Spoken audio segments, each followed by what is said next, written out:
5 minutes can change everything.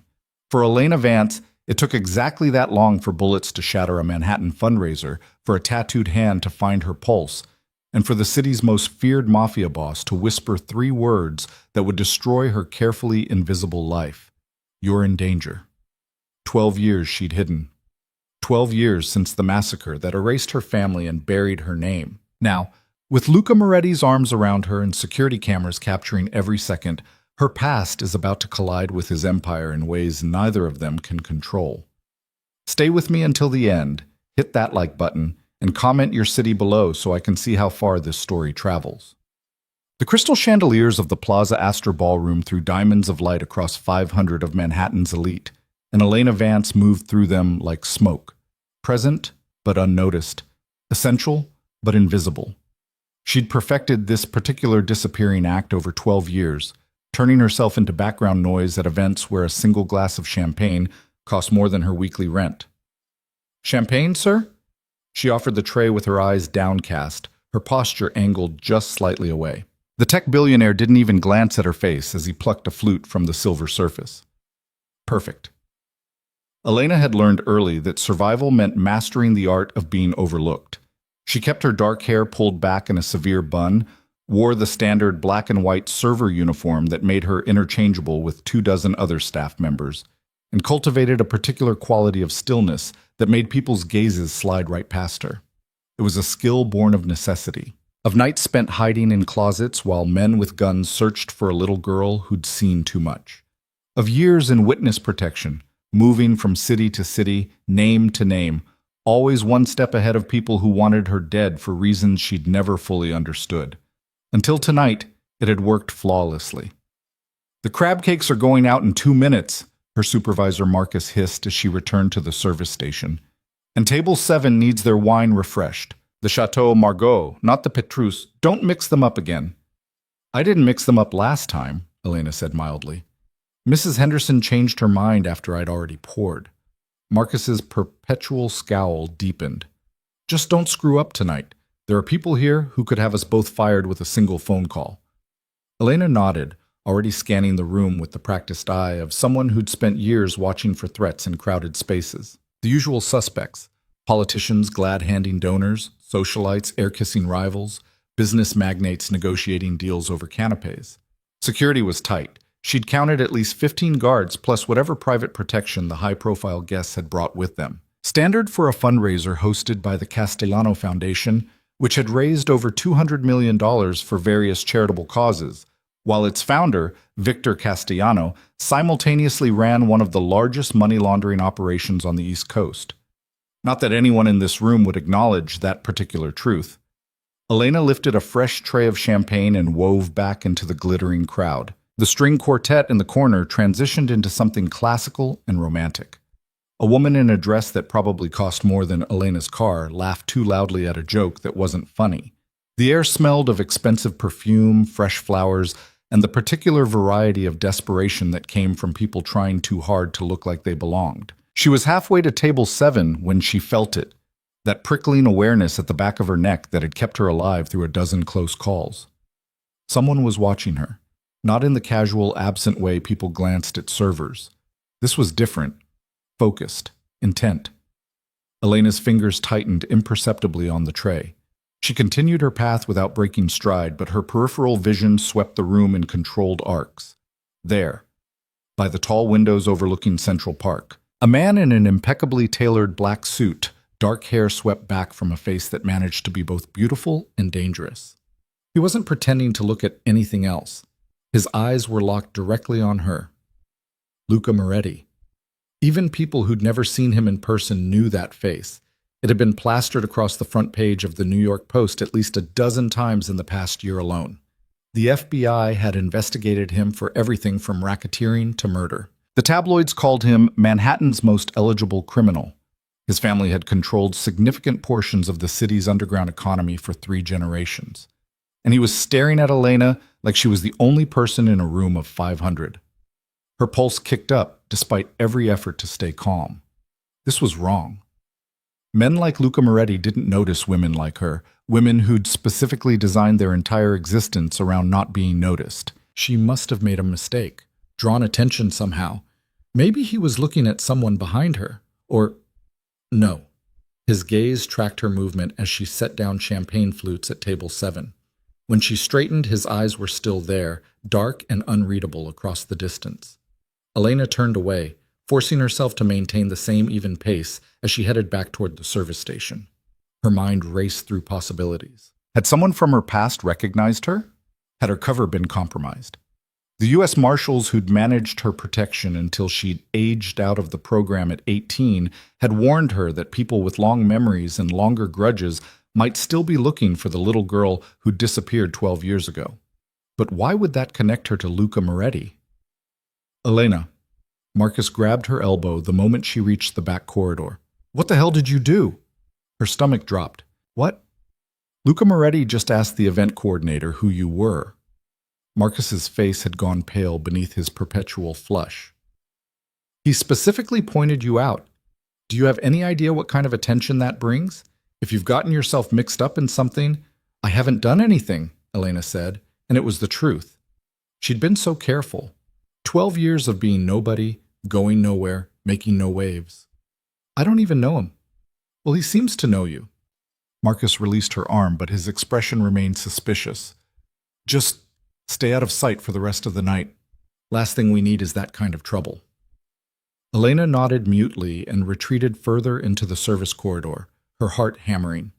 Through the doorway, she could still see slices of the ballroom, the glittering dresses, the champagne flutes, the careful choreography of wealth and power. And Luca Moretti, now speaking with Victor Castellano himself, though his attention kept drifting toward the service entrance where Elena had disappeared. She should leave. Clock out early, claim she was sick, get as far away from this situation as possible. That's what the scared 12-year-old version of herself would have done. The one who'd hidden in closets and learned to make herself invisible.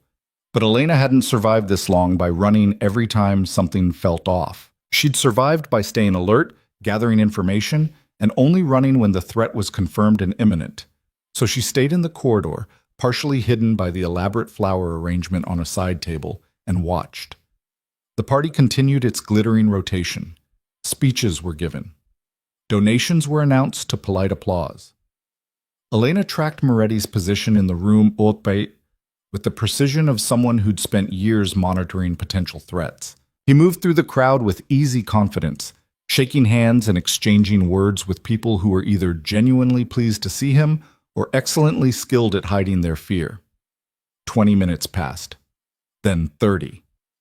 Elena was beginning to think Marcus had overreacted, that whatever had drawn Moretti's attention had been random, meaningless when she saw them. 3 men entering through the main ballroom entrance. Dark suits, blank expressions, moving with the kind of coordinated purpose that set every instinct Elena possessed screaming. Security stopped them briefly, checked something, credentials probably, and waved them through. But Elena had seen men like this before. 12 years ago, on the worst night of her life, men exactly like this had walked into her family's home with the same empty eyes and mechanical movements. Her breath caught. One of them scanned the room with cold efficiency, and when his gaze passed over the area where Elena stood half hidden, it snagged, stopped, focused. He'd found her. Elena's mind went blank with pure animal terror. Then training kicked in, the drills the marshals had made her practice, the escape routes she automatically mapped everywhere she went. The service corridor connected to the kitchen. The kitchen had an exit to the loading dock. If she moved now quickly but not panicking enough to draw attention, she turned to run and walked directly into a solid wall of expensive suit and controlled strength. Luca Moretti stood in the corridor behind her, having approached in complete silence. This close, she could see the details the tabloid photos never quite captured: the small scar above his left eyebrow, the flecks of amber in dark eyes, the way he held himself with the absolute stillness of someone who'd never needed to prove how dangerous he was. His hand closed around her wrist, not painfully, but with unmistakable authority.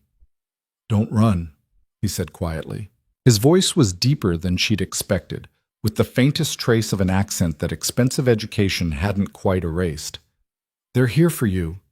If you run now, everyone will see, everyone will remember, and then you'll never be invisible again." Elena's pulse thundered in her ears. "Let me go." "Can't do that."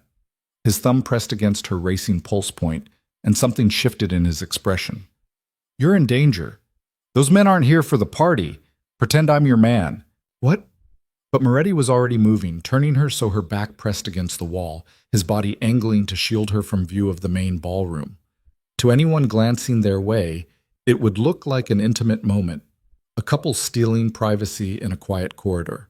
His hand came up to cup her jaw with surprising gentleness. "Listen to me very carefully, Elena Vance. In approximately 30 seconds, those men are going to start looking for you. When they do, I need you to trust me." "How do you know my name?" Her voice came out steadier than she felt. "What do you want?" "What I want is complicated." His eyes held hers with uncomfortable intensity. "What you need is simple. You need to stay alive through the next 5 minutes. So here's what's going to happen. You're going to put your arms around my neck. You're going to look at me like I'm the only person in the world who matters. And when the shooting starts, when the what?" The first gunshot cracked through the air like a champagne bottle exploding. For one frozen heartbeat, the ballroom went silent. Then chaos erupted in a wave of screams and shattering glass.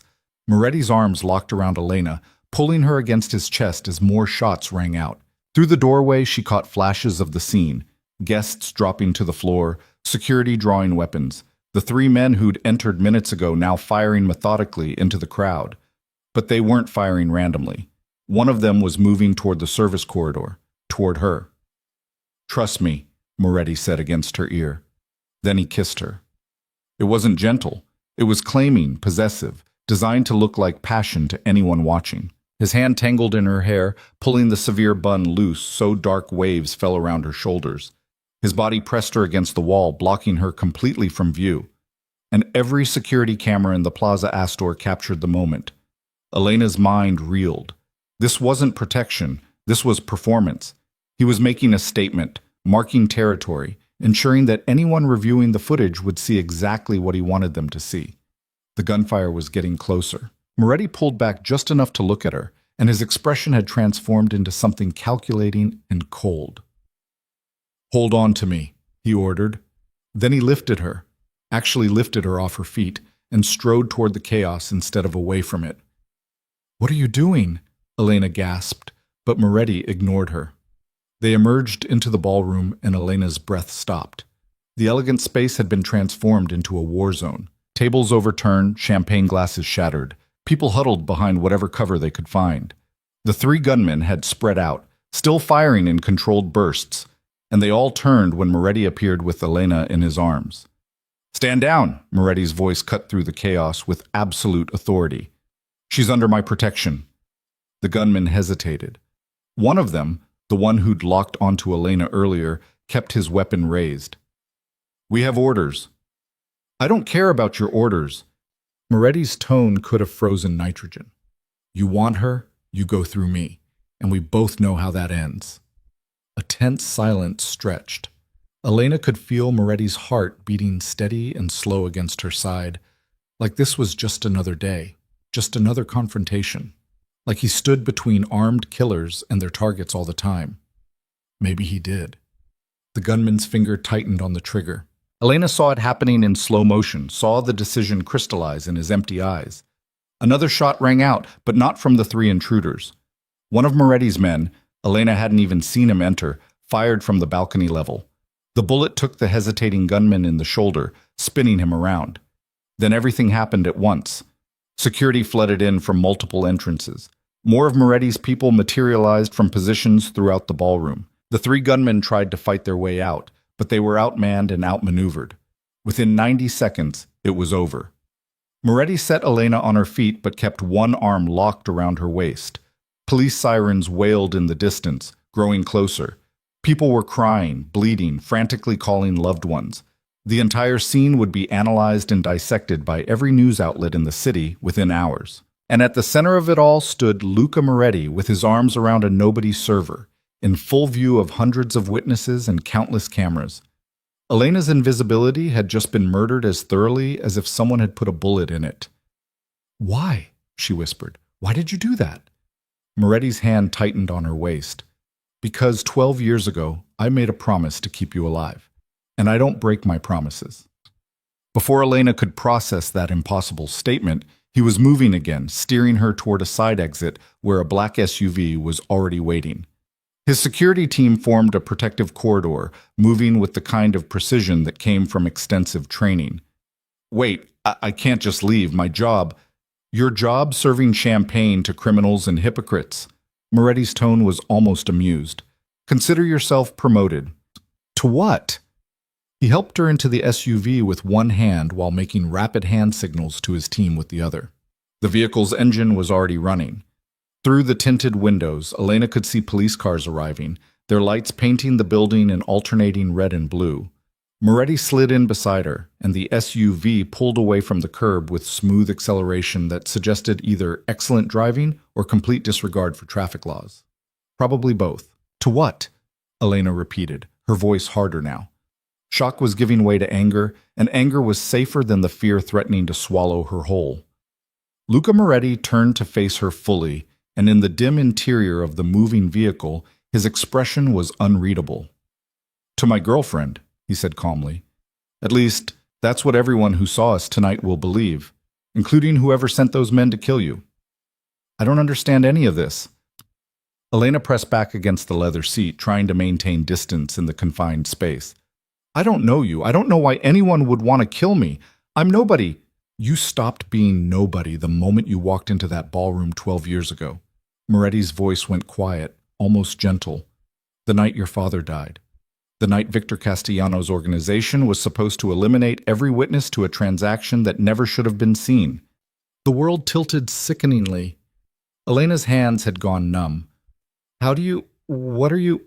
Your father was a forensic accountant, very good at his job, good enough to uncover a digital ledger that proved connections between 3 crime families, 24 politicians, and at least 15 federal agents.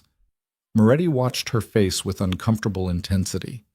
He was also smart enough to copy that ledger before anyone realized what he'd found, and when they came for him, he hid it somewhere even I haven't been able to locate in 12 years of searching. You're lying. But Elena's voice shook, because pieces of her fractured past were clicking into place with horrible clarity. The house in Connecticut, she barely remembered. Her father's study with its locked file cabinets and endless spreadsheets. The way her mother would get nervous when certain cars drove past their home. The night everything ended in blood and screaming.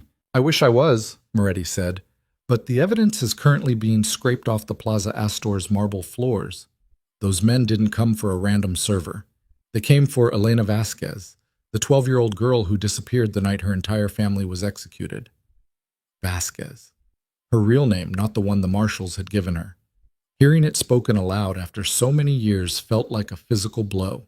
The SUV navigated through Manhattan traffic with practiced ease. Elena realized they were heading toward the river, toward the high-rise district where penthouses sold for more money than most people earned in a lifetime. Where are you taking me? She demanded. Somewhere safe. Moretti pulled out his phone and fired off several rapid texts. My penthouse has better security than most federal buildings. You'll stay there until we figure out who's trying to kill you and why they've decided to make their move now, after 12 years of silence. I'm not going anywhere with you. Elena reached for the door handle, though they were going 50 miles an hour and she had no actual plan beyond escape. This is insane. You're insane. I don't care what you think you know about my past. Moretti's hand closed over hers, stopping her from opening the door. Elena, look at me. Against her better judgment, she did. I was there, he said quietly. That night. I was 19 years old, newly promoted in my father's organization, sent to observe what was supposed to be a simple transaction.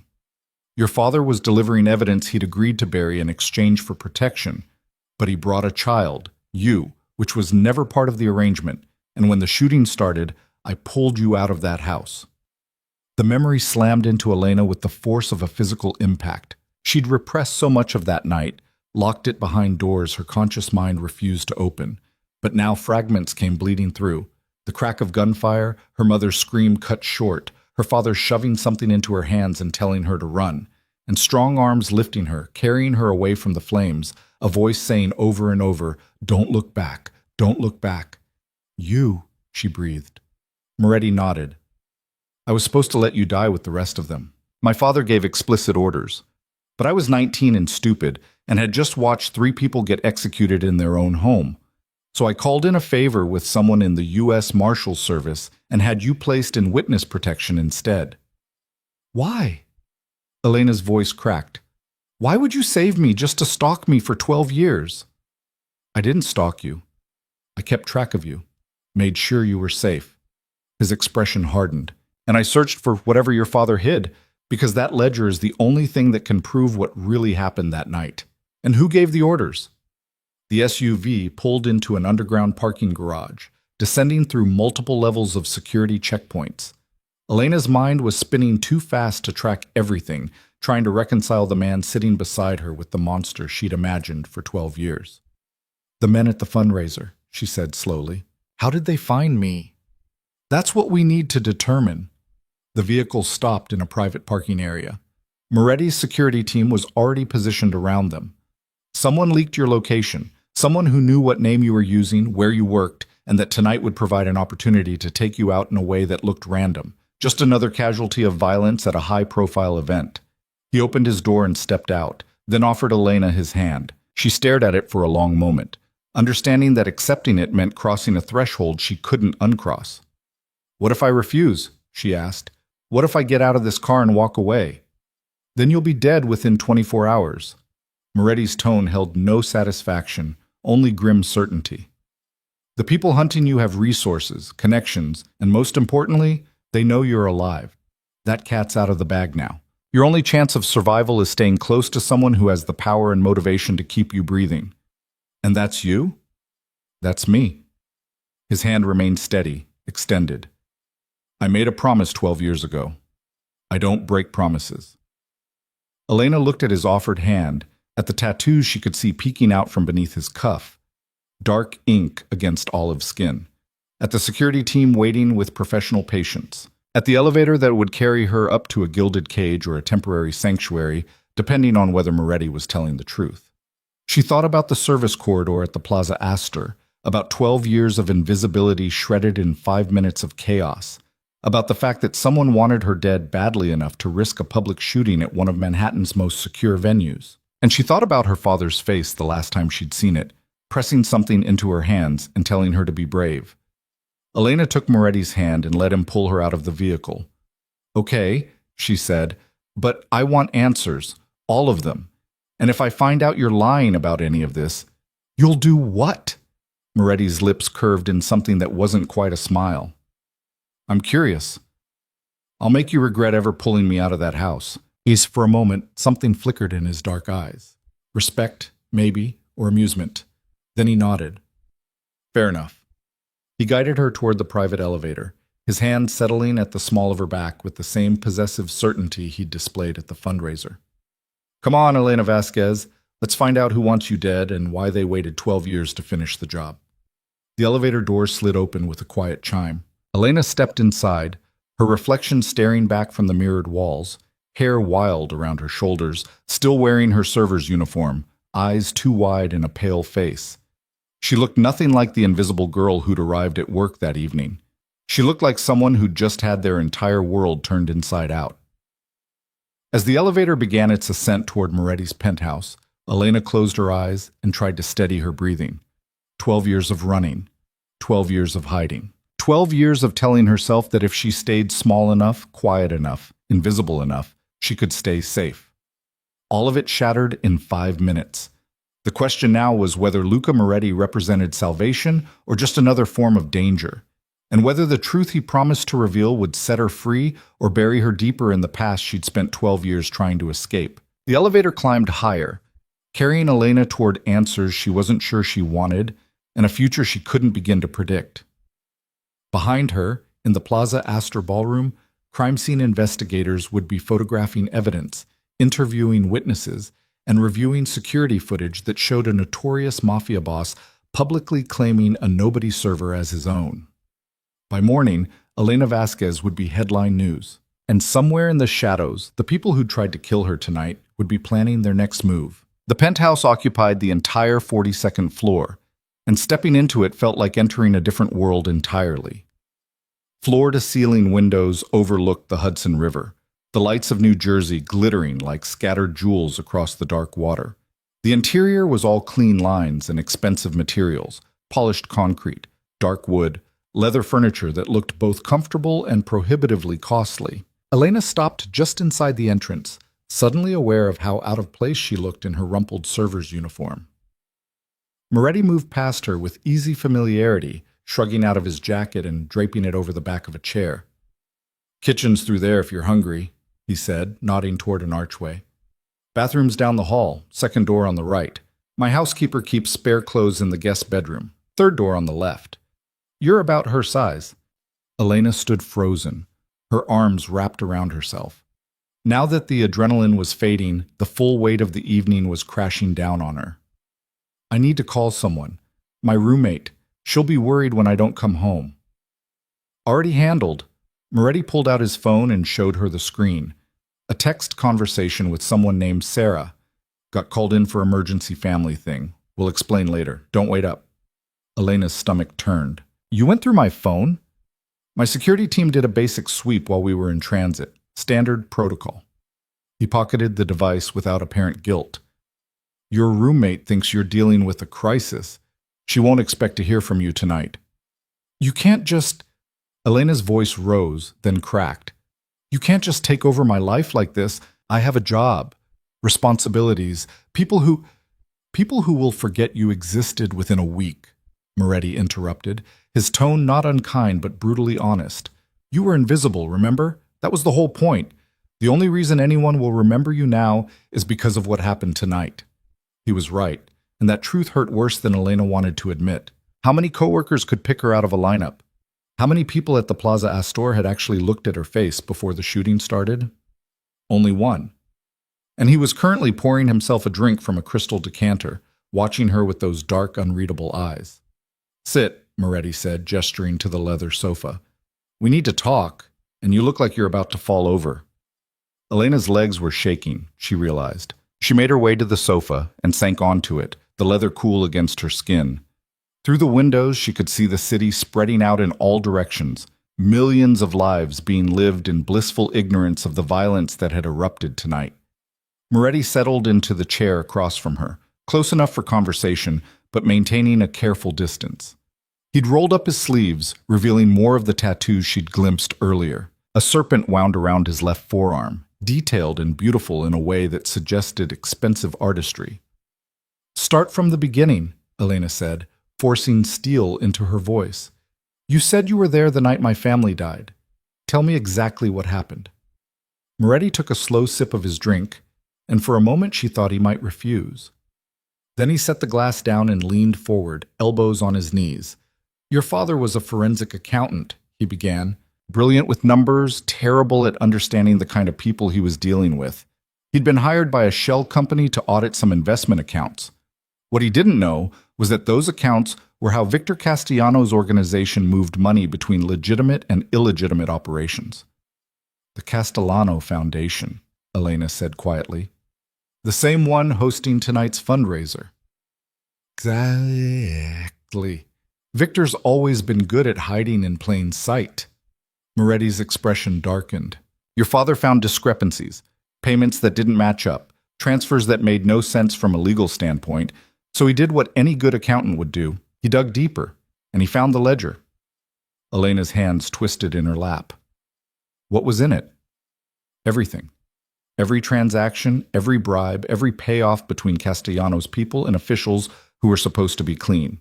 Federal agents, judges, city councilmen, people in positions to make investigations disappear or evidence vanish. Moretti's voice went cold. It was proof of corruption running through every level of government and law enforcement. The kind of proof that could bring down empires. And my father copied it. Smartest thing he ever did, also the stupidest. Moretti picked up his glass again but didn't drink. He reached out through intermediary channels, said he had information worth protecting. A deal was arranged. He'd hand over the copy and promise to forget what he'd seen in exchange for immunity and protection for his family. The pieces were falling into place now, creating a picture Elena had been too young to understand 12 years ago. But something went wrong. Your father got nervous, started making demands, wanted guarantees in writing, wanted to involve the FBI. Moretti's jaw tightened. He didn't understand that the FBI couldn't be trusted, that some of the agents he wanted to talk to were the same ones taking money from Castellano. So they decided to kill him instead. They decided to eliminate the problem entirely. No witness, no testimony, no leverage. The ledger would become worthless without someone alive to authenticate it and testify about what it proved. Moretti finally took another drink. I was sent to observe. My father wanted me to learn how these things were handled. I was supposed to watch, stay silent, and come home with a better understanding of how our world worked. Elena's throat felt tight. But you didn't just watch. I watched your mother die first. Quick, professional. A bullet to the head before she could scream. Then your father, who tried to fight. Tried to buy time. Moretti's voice had gone flat, emotionless in the way people got when recounting trauma. He was shouting about files, about copies, about insurance policies. They didn't believe him. Or maybe they did and planned to search the house after everyone was dead. And me? Elena forced the words out. What about me? You were hiding in a closet upstairs. One of the shooters found you. He had orders to leave no witnesses. Moretti met her eyes directly. I shot him before he could pull the trigger. The room went very quiet.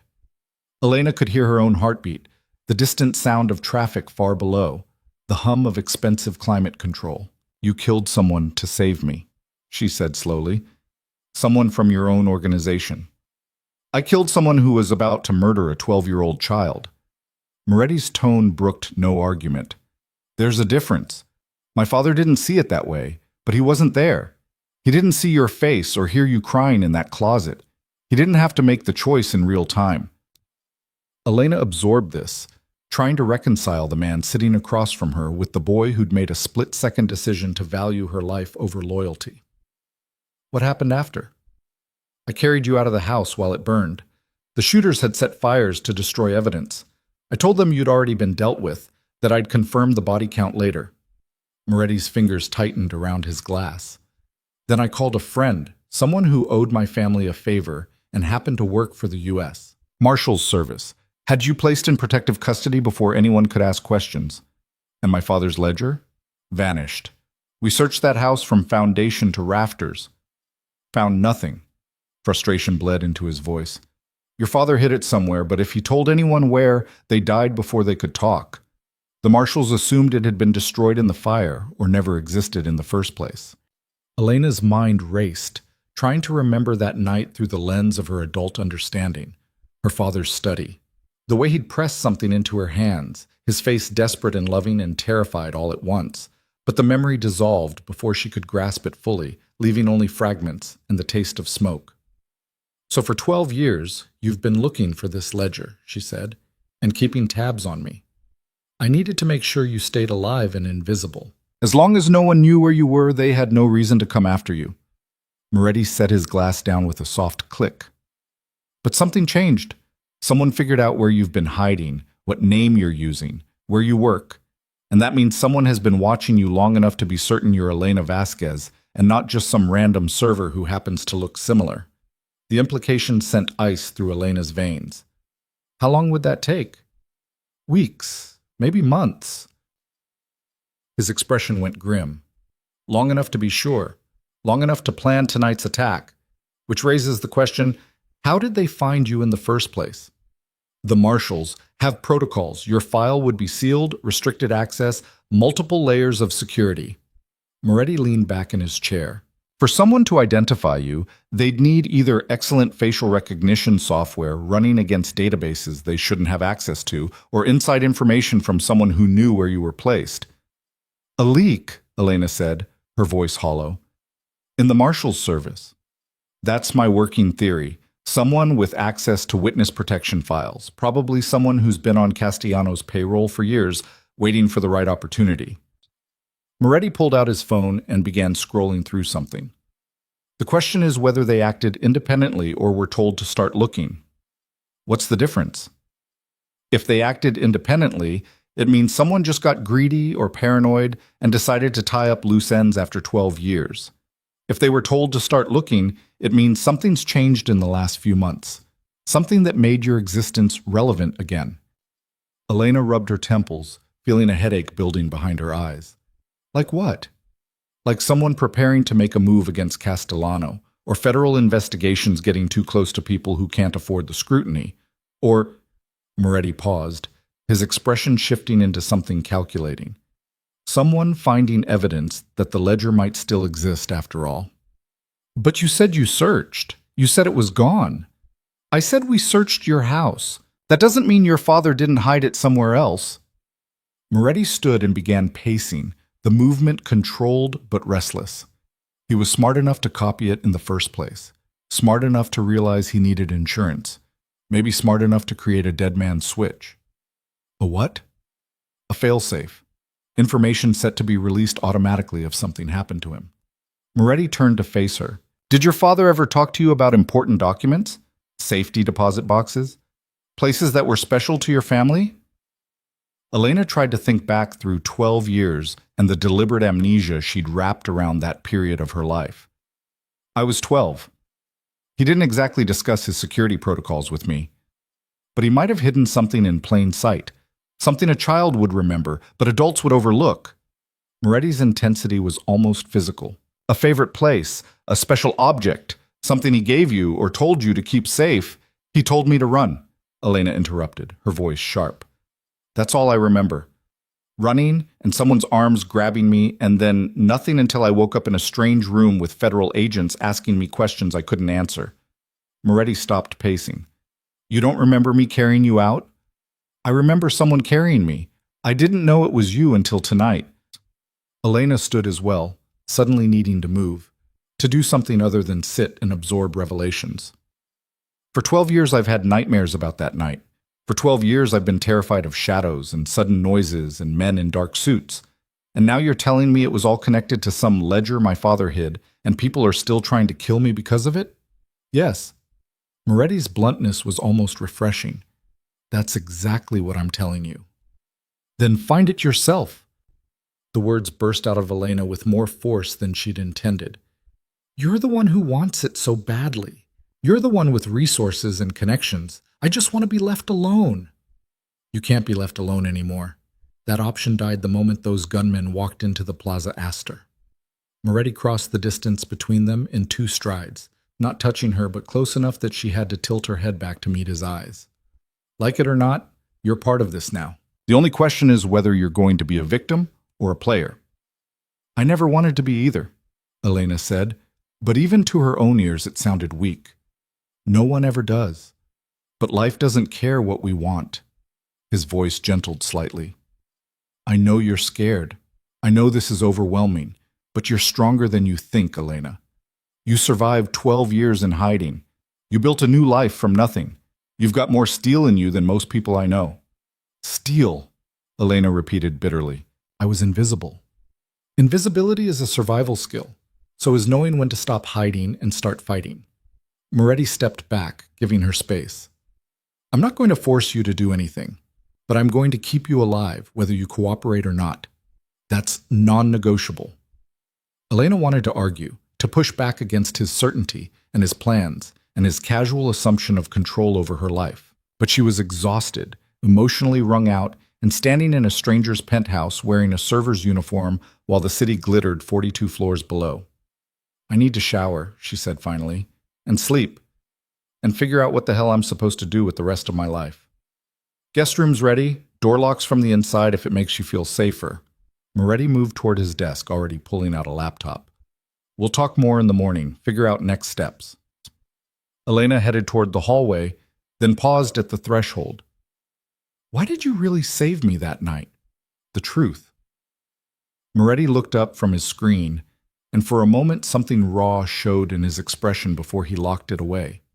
Because I'd already watched 2 people die in front of me, and I couldn't stomach a third, especially not a child who looked at me like I was her last hope in the world. And that was enough? To risk everything? At 19, I still believed some lines shouldn't be crossed, no matter what business you're in. His smile was bitter. I was naive. Are you still? Elena asked. Naive? About most things, no, but about keeping you alive? Moretti's eyes met hers with unwavering directness. I'm naive enough to think it matters. Naive enough to believe that saving you 12 years ago was one of the few decent things I've ever done. And naive enough to want to keep that one good deed from being erased. Elena nodded slowly, processing this. Then she turned and walked down the hallway, counting doors until she found the guest bedroom. It was smaller than the main living space, but still luxurious by any standard she'd known. A queen bed with expensive linens, a window overlooking the river, an ensuite bathroom with marble counters, and a shower that looked like it belonged in a spa. She locked the door as Moretti had suggested, then stood for a long moment just breathing. 12 years of running. 12 years of being nobody. And in 5 minutes, it had all been stripped away like tissue paper. The shower was hot enough to hurt, but Elena stood under it anyway, washing away the smell of champagne and gunpowder in fear. She found clothes in the closet as promised, yoga pants and a soft t-shirt that fit reasonably well. Her reflection in the mirror showed someone she barely recognized, dark hair loose around bare shoulders, eyes haunted by memories she could no longer suppress. Elena Vasquez stared back at her. Not Elena Vance, the invisible server. Not Jennifer Morrison or Katie Walsh or any of the other names the marshals had given her over the years. Elena Vasquez, daughter of murdered parents, keeper of secrets she didn't remember, survivor of a massacre orchestrated by men who apparently still wanted her dead.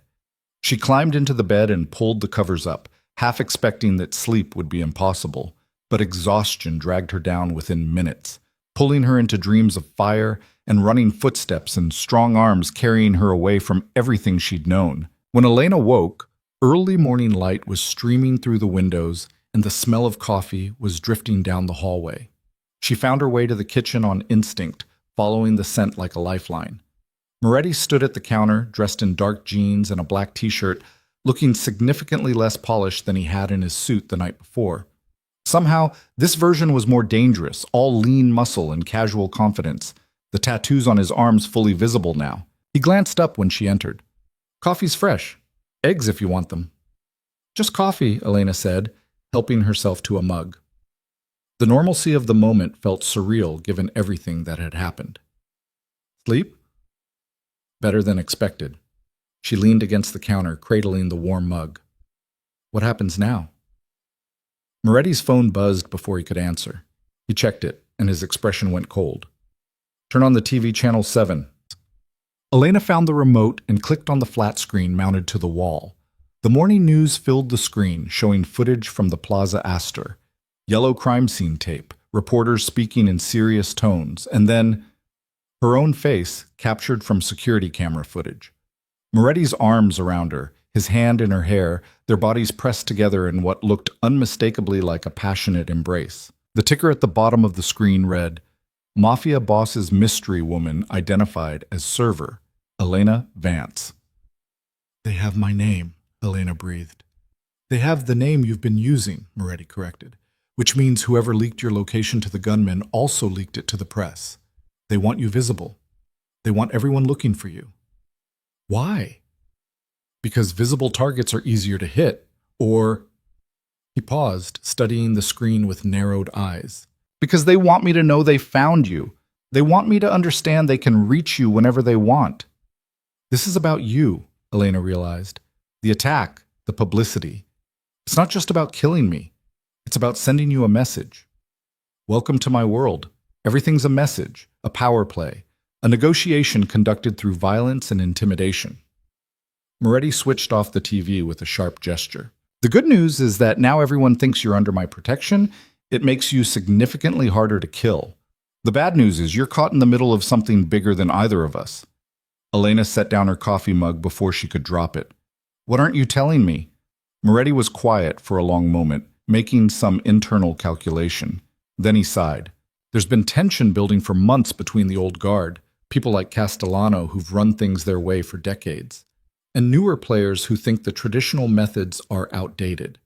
Businesses that should be transitioning to legitimate operations, territories that should be renegotiated, deals that should be honored but are being ignored. And you're caught in the middle, Elena guessed. I'm trying to modernize. Move my family's operations toward legitimate enterprises. Cut ties with the worst of the old corruption. His laugh was hollow. Turns out people who've made billions from illegal activities aren't thrilled about going straight. So they're pushing back. They're preparing for war. Small conflicts so far, territory disputes, shipments going missing, people changing allegiances. But it's escalating. Moretti met her eyes. And if someone were to find evidence of corruption that could bring down people on both sides of this conflict, it would shift the entire balance of power. Understanding dawned cold and clear. The ledger. The ledger. Which is why after 12 years of lying dormant, it suddenly matters again. Moretti poured himself more coffee. If I had that evidence, I could use it to force the old guard into retirement or prison. If Castellano had it, he could ensure his competitors went down while he stayed untouchable. Whoever controls that information controls the future of organized crime in this city. And I'm the key to finding it. You're the only person who was present when your father hit it, the only survivor who might remember something useful. He studied her over the rim of his mug. Which makes you the most valuable and most dangerous person in New York right now. Elena's hands were shaking again. She pressed them flat against the counter. I don't remember anything. I've tried. For 12 years, I've had therapists and victim advocates and federal agents asking me questions, and I don't remember. Because you were traumatized. Because your brain protected you by burying the memories. Moretti set down his coffee. But trauma doesn't erase memory permanently. It locks it away. Sometimes the right trigger can bring it back. What kind of trigger? That's what we need to figure out. He pulled out his phone and showed her a list of addresses. These are places your family lived, worked, frequented in the months before the attack. I'm proposing we visit them, see if anything jogs your memory. Elena stared at the list, her chest tightening. You want me to go back, to relive all of it. I want you to survive. If that means confronting your past, then yes. His voice was firm, but not unkind. You can't run anymore, Elena. The only way out is through. She wanted to argue, to refuse, to demand he find some other solution that didn't require her to tear open wounds she'd spent 12 years trying to heal. But looking at his face, at the determination there and the strange protectiveness that had driven him to save her twice now, she knew he was right. Invisibility was no longer an option. Running would only get her killed. The only path forward was into the past she'd been avoiding. Okay, Elena said quietly. Where do we start? Moretti's expression shifted, something like approval crossing his features. Your old house. The one that burned. The lot's still empty. No one wanted to build where a family died. Maybe seeing it again will trigger something. When? Today. Now. The longer we wait, the more time we give our enemies to make their next move. He was already moving toward the door, grabbing a jacket. There are clothes in the guest room closet that should fit you better. Get changed. We leave in 10 minutes.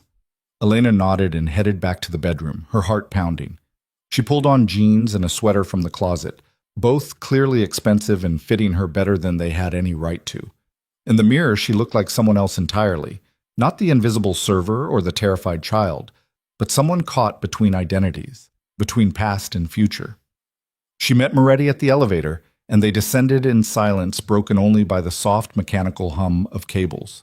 His security team was waiting in the garage, the same hard-faced men from last night, plus a woman with watchful eyes and a gun visible at her hip. Marco will drive, Moretti said, gesturing to a man who looked like he could bench press a car. Sophia rides shotgun.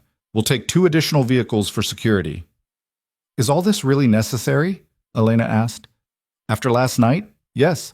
Moretti helped her into the SUV's back seat.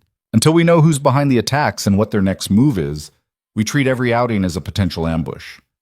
The convoy pulled out of the garage and into Manhattan traffic. Elena watched the city pass by through tinted windows, feeling disconnected from the normal people going about their normal lives. Had she ever been one of them? Or had she always been marked, always been hunted, just too naive to realize it? The drive to Connecticut took over an hour, long enough for Elena's anxiety to build from a simmer to a roar. Moretti worked on his laptop beside her, fielding calls and messages with quiet efficiency. Occasionally he would glance her way, checking without words if she was okay. She wasn't okay, but she was here, which was something. They turned off the highway onto increasingly familiar roads. Elena's hands clenched in her lap, as recognition hit. She'd walked these streets as a child, ridden her bike past these houses, lived a normal life that seemed impossibly distant now. "It's the next left," she said quietly, the words coming from some buried place in her memory. Moretti looked at her sharply. "You remember?" "I remember the route home from school. I remember the big oak tree on the corner and the blue house with the garden." Elena's voice was distant, almost dreamlike. "I remember being happy here." The SUV turned onto Maple Street, and Elena's breath caught. The neighborhood looked smaller than she remembered, the houses closer together, everything slightly shabby in the way of places that had aged without her. And there, halfway down the block, was the empty lot where her childhood had ended. "Stop here," Moretti instructed Marco. The vehicle pulled to the curb, and the two security SUVs flanking them did the same. Elena stared at the vacant space, her heart pounding so hard she could feel it in her throat. The lot was overgrown with weeds, the foundation barely visible through years of neglect.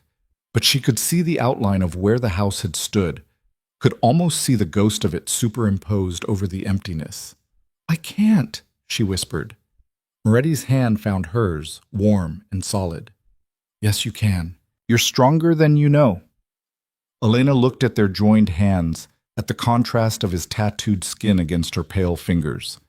Then she looked back at the lot, at the place where everything had been taken from her, and she opened the car door and stepped out into her past. The air smelled different than Elena remembered, less like honeysuckle and fresh-cut grass, more like decay and neglect. She stood at the edge of the overgrown lot, her feet refusing to carry her any closer to the cracked foundation that was all that remained of her childhood home.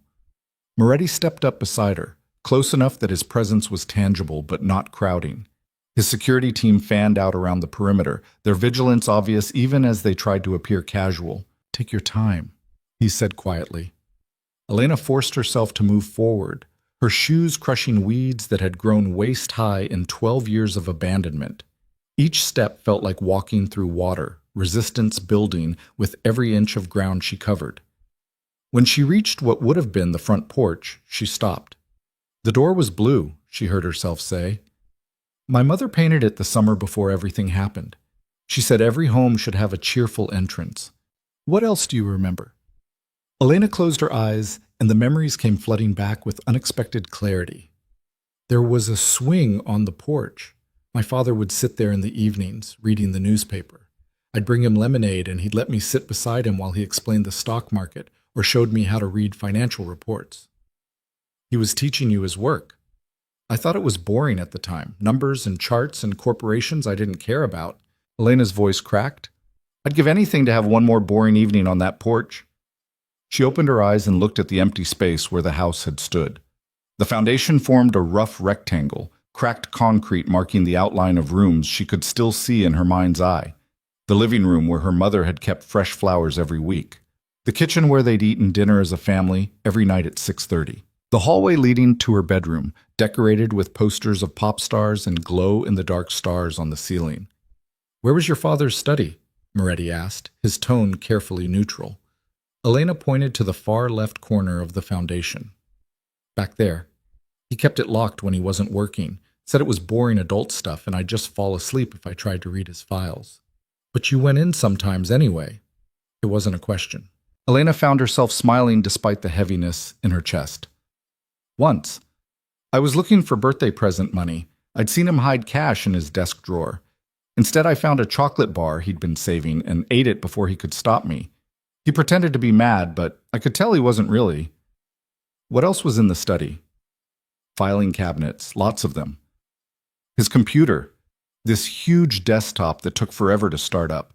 Shelves with books about accounting and tax law." Elena walked carefully across the foundation, following the ghost of floorboards that no longer existed. "And a safe.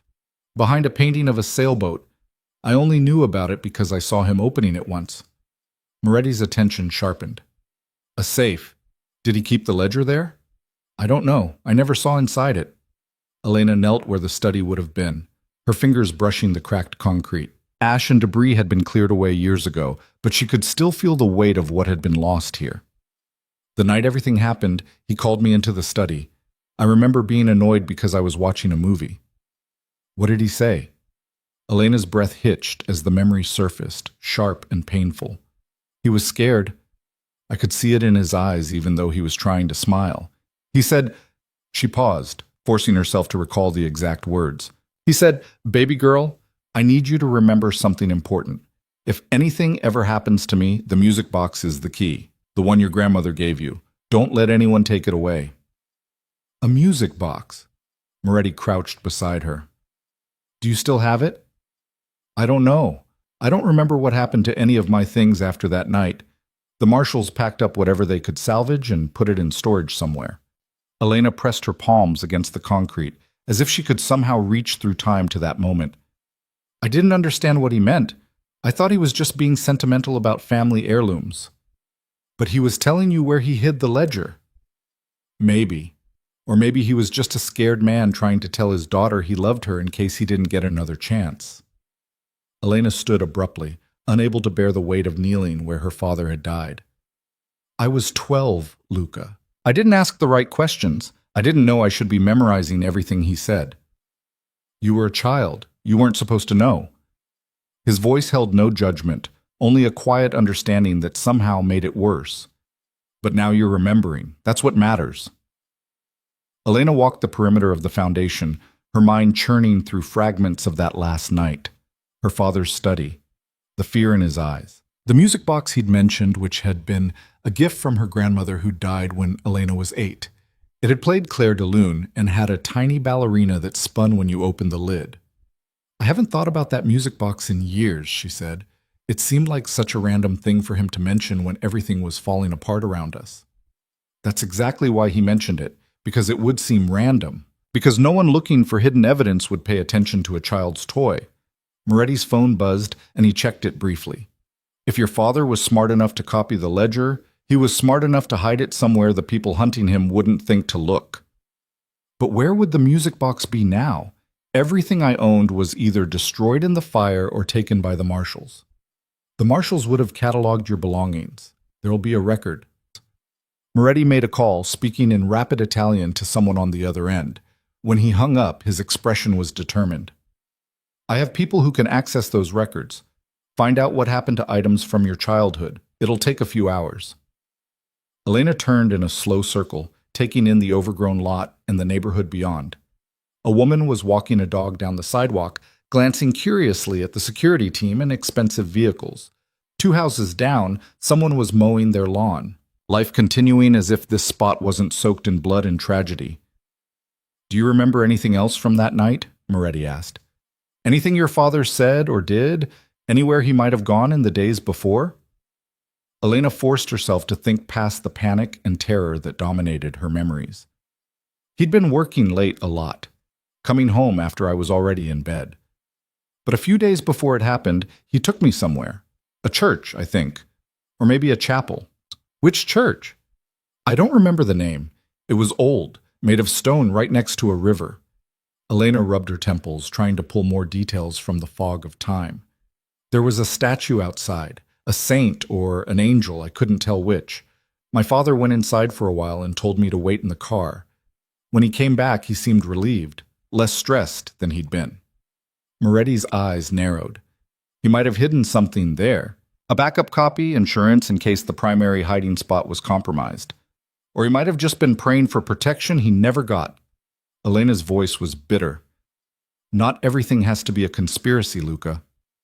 In my world, everything is a conspiracy until proven otherwise. He gestured to Marco, who jogged over immediately. They spoke in low voices, Moretti giving instructions that Elena couldn't quite hear. Then Marco nodded and returned to the vehicles, already on his phone. What are you doing? Elena asked. Having my people find every church and chapel within a 50-mile radius that matches your description. We'll visit them all if we have to. Moretti's hand found the small of her back, guiding her gently away from the foundation. But first, I think you've had enough memory lane for one morning. Let's get you somewhere you can breathe. Elena didn't argue.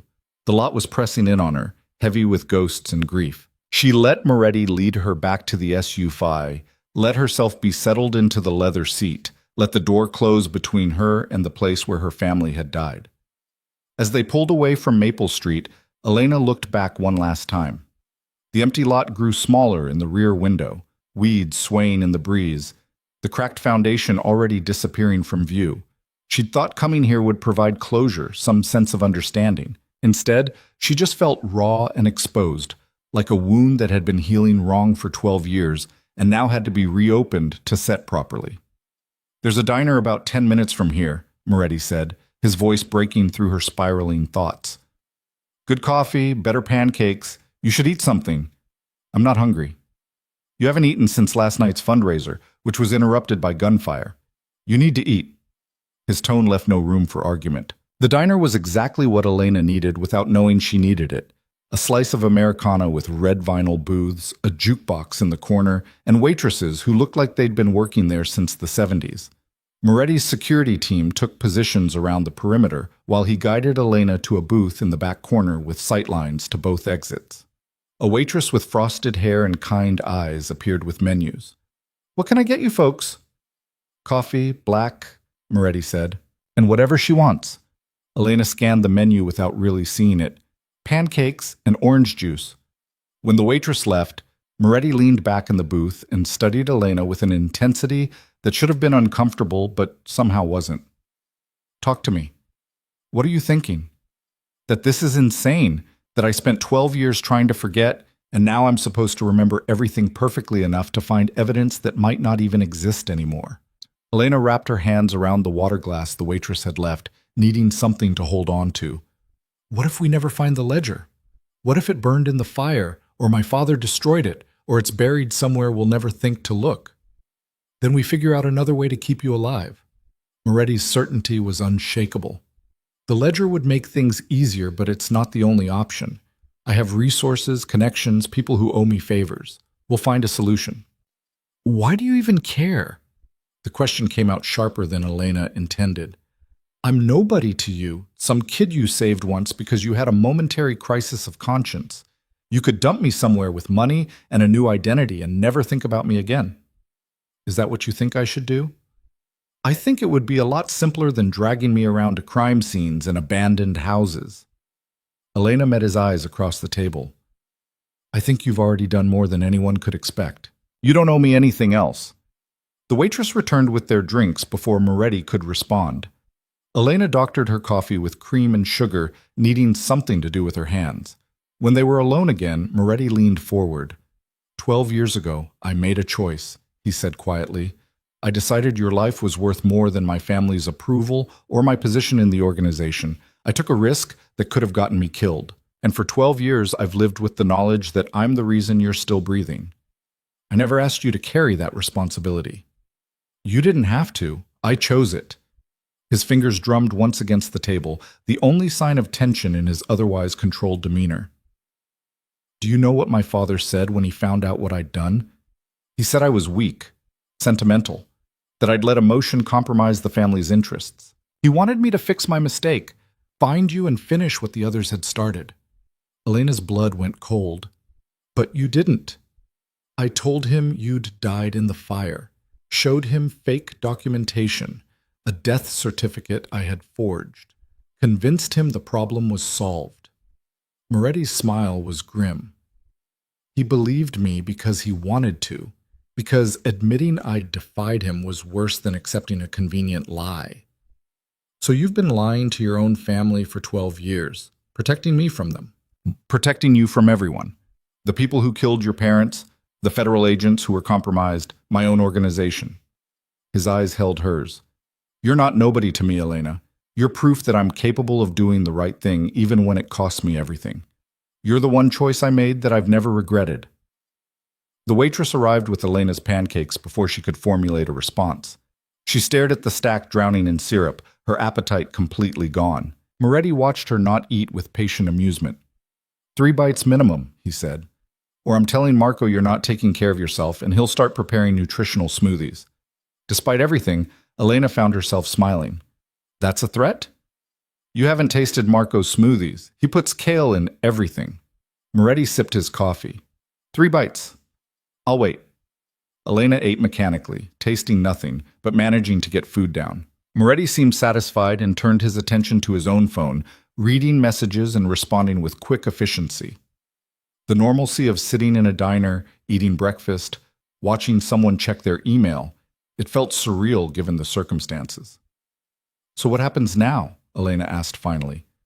We wait for your people to find the music box and the chapel? We wait. And while we wait, you stay close to me. No going off alone, no taking unnecessary risks. Moretti's expression hardened. Whoever tried to kill you at the fundraiser is going to try again. They have to, now that you're publicly connected to me. Leaving you alive sends a message that I can't be touched, that I'm strong enough to protect what's mine. I'm not yours, Elena said automatically. The entire city thinks you are. That's what matters. He pulled out his phone and showed her a news article. The headline read, Moretti's Mystery Woman. Who is Elena Vance? Below it was a composite of information someone had compiled in less than 24 hours. Her employment history, her apartment building, even a photo from her driver's license. Elena's stomach turned. They know where I live. Lived. You're not going back there. Moretti scrolled through more articles, each one dissecting her life with invasive thoroughness. By this afternoon, every detail of Elena Vance's existence will be public knowledge. Where you bank, what you buy, who you know. The media's already camped outside your apartment building, and your roommate has been offered money for interviews. Sarah wouldn't. Everyone has a price. Or a breaking point. Moretti's tone was matter-of-fact.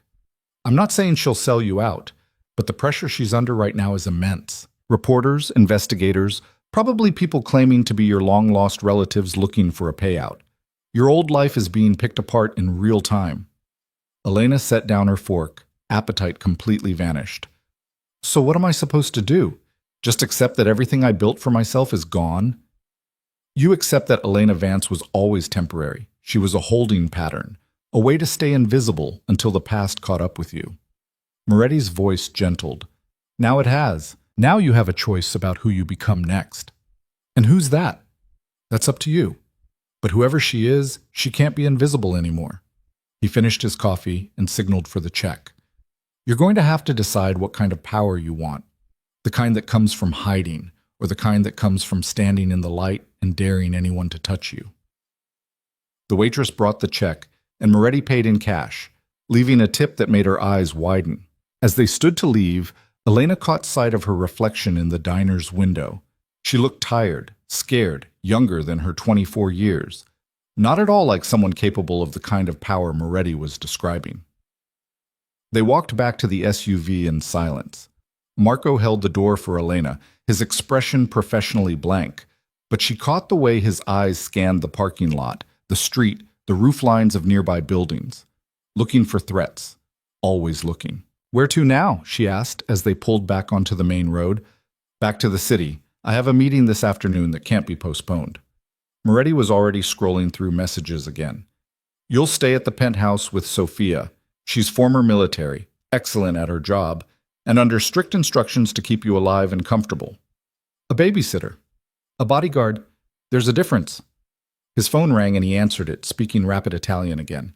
The conversation sounded tense. His responses clipped and controlled.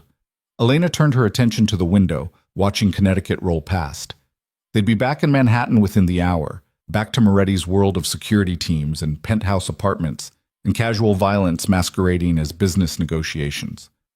She felt unmoored, caught between the life she'd lost and the life she'd built, and this new existence being forced upon her. Moretti finished his call and immediately placed another one, this time in English. I need everything you can find on a music box. Antique, probably French or Swiss, plays Clair de Lune. It would have been catalogued with Elena Vasquez's belongings after a house fire in Connecticut 12 years ago. He listened for a moment. I don't care if you have to bribe every clerk in the marshal's service. Find it. He hung up and met Elena's questioning look. My people work fast when properly motivated. We'll know where that music box ended up by tonight. And if it was destroyed? If there's nothing to find? Then we move to plan B, the chapel you mentioned. If your father hid backup evidence somewhere, a church would make sense. Sacred ground, respected institutions, places that keep records and honor confidentiality. Moretti's fingers tapped against his knee, a rare show of restless energy. He was smart, your father. Smarter than the people who killed him gave him credit for. Elena absorbed this, trying to see her father through Moretti's eyes. Not just the dad who'd taught her about compound interest and made terrible jokes at dinner, but a man who'd uncovered corruption and tried to use it as leverage for his family's safety. A man who'd been brave or foolish enough to think he could negotiate with criminals and win. "Do you think he knew?" she asked quietly. "That they were going to kill him anyway, no matter what deal he made?" Moretti was silent for a long moment. When he finally spoke, his voice was gentle.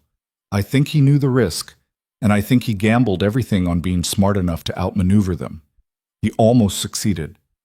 Almost isn't enough." "No, but almost is what gave you a chance to survive. Almost is what let him hide evidence that might still change everything." Moretti's hand found hers again, warm and solid. "Your father loved you enough to die protecting you.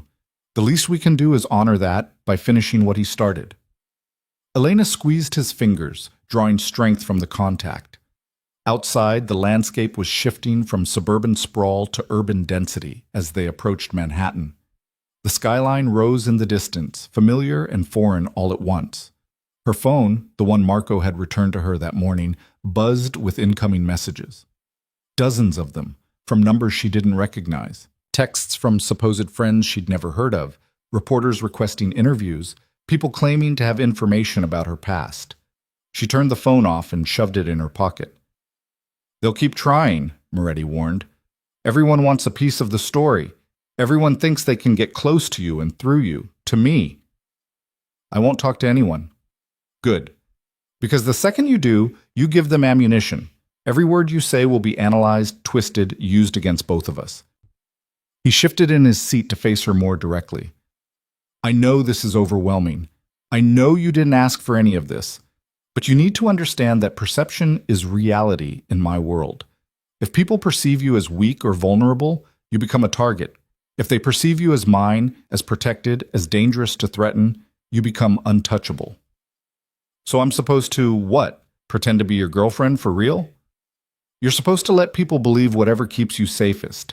If that means they think we're together, so be it." His expression was unreadable. "Unless the idea of being associated with me is too repulsive." Elena studied his face, trying to find the 19-year-old boy who'd saved a child despite orders to let her die. He was still in there somewhere, buried beneath years of violence and hard choices. But he wasn't the person people saw when they looked at Luca Moretti. They saw the tattoos and the controlled danger and the name that made headlines. They didn't see the man who'd spent 12 years protecting someone he barely knew because it was the right thing to do. "It's not repulsive," Elena said quietly. "It's just complicated. Everything worth doing is." The corner of his mouth lifted in something almost like a smile. "We'll figure it out as we go." They lapsed into silence for the remainder of the drive.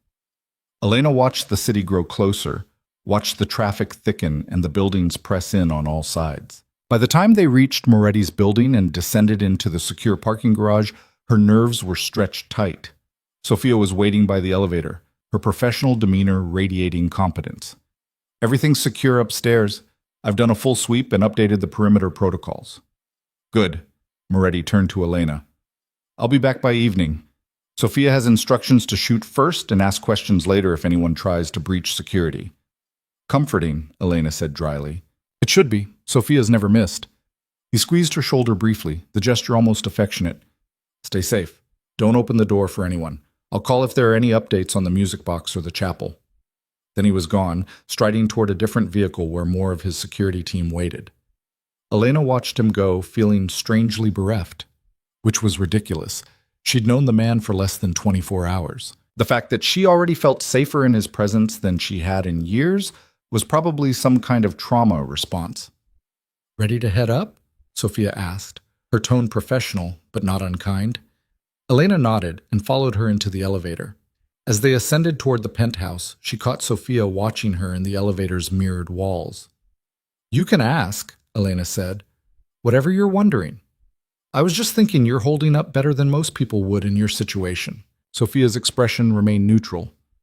"Most civilians would be falling apart by now." "Who says I'm not falling apart on the inside?" "The fact that you're still functional, still thinking clearly enough to be cautious." The elevator doors opened and Sophia stepped out first, doing a quick visual sweep before gesturing for Elena to follow. Luca doesn't bring people here often. The fact that he's protecting you this openly means he considers you important, or a useful tool for finding something he wants, Elena countered. Sophia's smile was knowing. If that's what you need to tell yourself. But I've worked for Luca for 5 years, and I've never seen him look at a useful tool the way he looks at you. Before Elena could formulate a response, Sophia was already moving through the penthouse, checking windows and sight lines with practiced efficiency. Elena stood in the entryway surrounded by expensive furniture and river views, feeling like an intruder in someone else's life. Her life. This was her life now, at least temporarily. No apartment to return to, no job to go back to, no carefully maintained invisibility to hide behind. Just this strange new existence where she was both protected and trapped, valuable and vulnerable, connected to a man whose world operated by rules she didn't understand. Elena walked to the floor-to-ceiling windows and looked out over the city. Somewhere down there, people were looking for her, planning how to kill her, analyzing her past and dissecting her present. And somewhere in that same city, hidden in a music box or buried in a chapel or lost in the ashes of her childhood home, was evidence that could change everything. "I need you to help me with something," Elena said, turning to face Sophia. "I need to learn how to defend myself. How to shoot, how to fight, how to survive if someone gets past all this security." Sophia's expression shifted into something like respect. "That's smart thinking. I can teach you the basics." "Not basics. I need to be dangerous." Elena's voice was steady, certain. "I've spent 12 years being prey. I'm done running. If people are going to hunt me, I want them to know they might not survive the attempt." Sophia studied her for a long moment, then nodded slowly. "All right. We'll start tomorrow morning. But fair warning, learning to be dangerous isn't the same as being willing to use that danger when it matters. Are you sure you're ready for that?" Elena thought about the Plaza Astor ballroom, about the empty lot where her family had died, about 12 years of living in fear, always looking over her shoulder, never feeling safe. She thought about her father's last words and the music box she barely remembered, and the possibility that she held the key to bringing down the people who'd destroyed her life. "I'm ready," she said. And for the first time in 12 years, she actually meant it. Sophia proved to be a relentless teacher.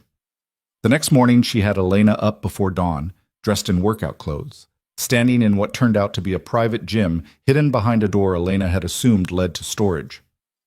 "First rule," Sophia said, circling Elena like a predator assessing prey, "your size is a disadvantage in a physical fight, so you don't fight fair. You fight to survive, which means you fight dirty." For the next 2 hours, Sophia drilled Elena on pressure points, vulnerable spots, ways to use an attacker's momentum against them. By the time they finished, Elena was drenched in sweat, and every muscle screamed in protest, but she'd successfully thrown Sophia twice and landed a kick that made the other woman nod in approval. "You're a quick learner," Sophia said, tossing Elena a water bottle. "Most people hesitate when I tell them to go for the eyes or throat. You don't. Hesitation gets you killed." Elena drank deeply, her heart still racing from exertion. "At least that's what 12 years of looking over my shoulder taught me." "Good instinct. We'll build on it." Sophia glanced at her watch. "Luca should be back within the hour. He called earlier, said his people found something." Elena's pulse kicked up for a different reason. "The music box?" "He didn't say. Just that you'd want to hear it in person." Sophia headed toward the door. "Get cleaned up. I'll make breakfast." Elena showered quickly, her mind racing through possibilities. Had they found the music box? The chapel? Some other piece of the puzzle her father had left behind? She dressed in jeans and a soft sweater from the seemingly endless supply of clothes that had appeared in the guest room closet, then made her way to the kitchen where Sophia was efficiently preparing eggs and toast. They ate in companionable silence, Sophia checking her phone periodically, while Elena tried not to watch the clock. When the private elevator chimed, announcing Moretti's arrival, Elena's entire body tensed with anticipation. He strode in looking tired but satisfied, his suit jacket gone and his sleeves rolled up. Dark circles shadowed his eyes, suggesting he'd been up most of the night. But when he saw Elena, something in his expression softened. "We found it," he said without preamble. "The music box. It was in a storage facility in White Plains, part of the items the marshals cataloged after the fire." They kept everything in case you ever aged out of the program and wanted your family's belongings. Elena's breath caught. Do you have it? It's being delivered within the hour. My people had to pull some strings to get it released, but he pulled out his phone and showed her a photo. The image showed a delicate wooden box, ornately carved with roses and vines, slightly scorched on one side but otherwise intact. Elena's vision blurred with sudden tears. She remembered that box, remembered her grandmother's gnarled hands placing it in her lap on her 8th birthday, remembered the tinkling melody of Claire de Lune, remembered the tiny ballerina spinning endlessly in front of a miniature mirror. That's it, she whispered. That's the one my father mentioned. Moretti's expression was unreadable. Then we wait for delivery and find out what he hid inside. The next 45 minutes stretched into eternity. Elena paced the living room while Moretti made calls and Sophia maintained her post by the windows. When the elevator finally chimed again, Marco stepped out carrying a small box wrapped in protective padding. He set it on the coffee table with surprising gentleness, then stepped back. Moretti nodded his dismissal, and Marco left without a word, taking Sophia with him. Suddenly, Elena and Moretti were alone with a piece of her past, and the silence felt heavy with expectation. Do you want me to open it? Moretti asked quietly. Elena shook her head. This was hers, her history, her father's legacy, her responsibility. She knelt beside the coffee table and carefully unwrapped the padding. The music box emerged exactly as she remembered. The carved roses still beautiful despite the scorch marks, the wood still smooth beneath her fingers. Her hand shook as she lifted the lid. The mechanism engaged with a soft click, and Claire de Lune began to play. Tinny and slightly off-key, but achingly familiar. The tiny ballerina spun on her platform, her painted face serene, her tutu still pristine white. But something was different. The interior of the box, which should have been simple wood lined with velvet, had a false bottom. Elena could see the seam now, carefully hidden but visible once you knew to look for it. There, Moretti said, pointing, press on the ballerina's platform. Elena did, and heard a soft click. The false bottom released, revealing a hidden compartment beneath. Inside was a small flash drive wrapped in plastic, and beneath that, a folded piece of paper. Elena's fingers trembled as she pulled out the paper first. Her father's handwriting covered it, the ink slightly smudged but still legible.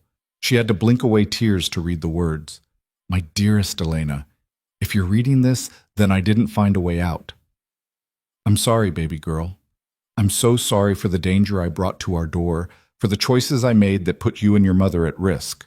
I thought I could be smart enough, careful enough to protect us.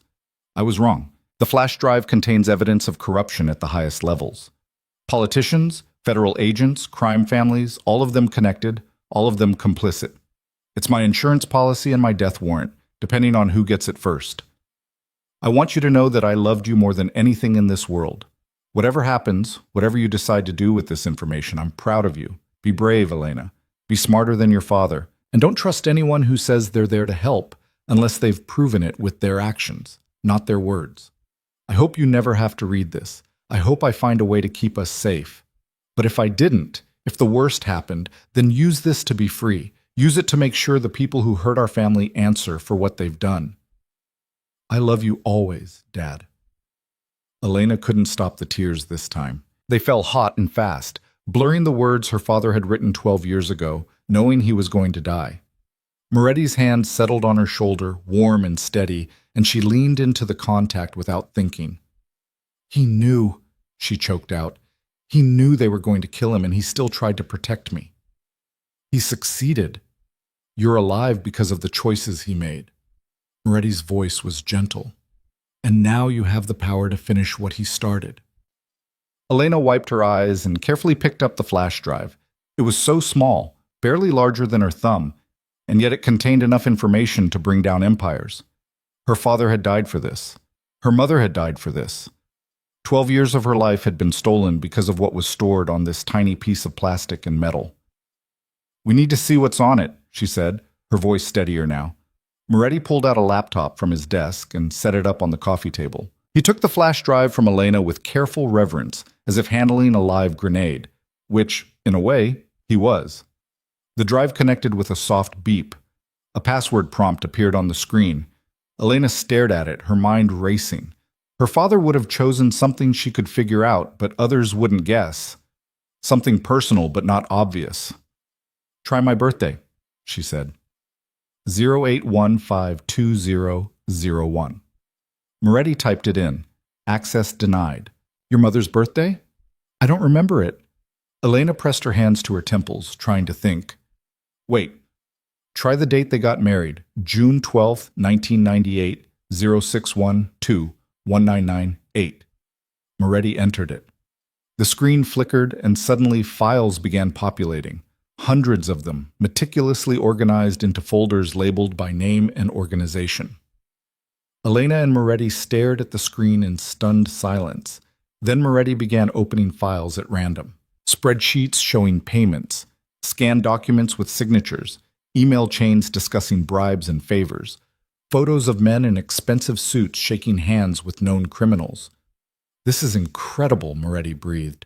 "Your father documented everything, dates, amounts, methods of payment, what each bribe was for." He scrolled through more files. This could bring down half the city's political establishment. Elena leaned closer, scanning names she recognized from news reports. A senator who'd campaigned on anti-corruption platforms while taking money from 3 different crime families. Federal judges who'd dismissed cases in exchange for offshore accounts. Police commissioners who'd looked the other way during investigations. And there, in a folder labeled Castellano Network, was the motherlode. Every transaction Victor Castellano had made through his foundation, every shell company he controlled, every politician he owned. The digital breadcrumbs of an empire built on blood and bribery, all laid out with forensic precision. "This is what they killed my family for," Elena said quietly. "This is why they've been hunting me." "This is power," Moretti corrected. "The kind of power that reshapes the entire landscape. With this, you could destroy everyone involved, or you could use it as leverage, force them to back off and leave you alone." "What would you do?"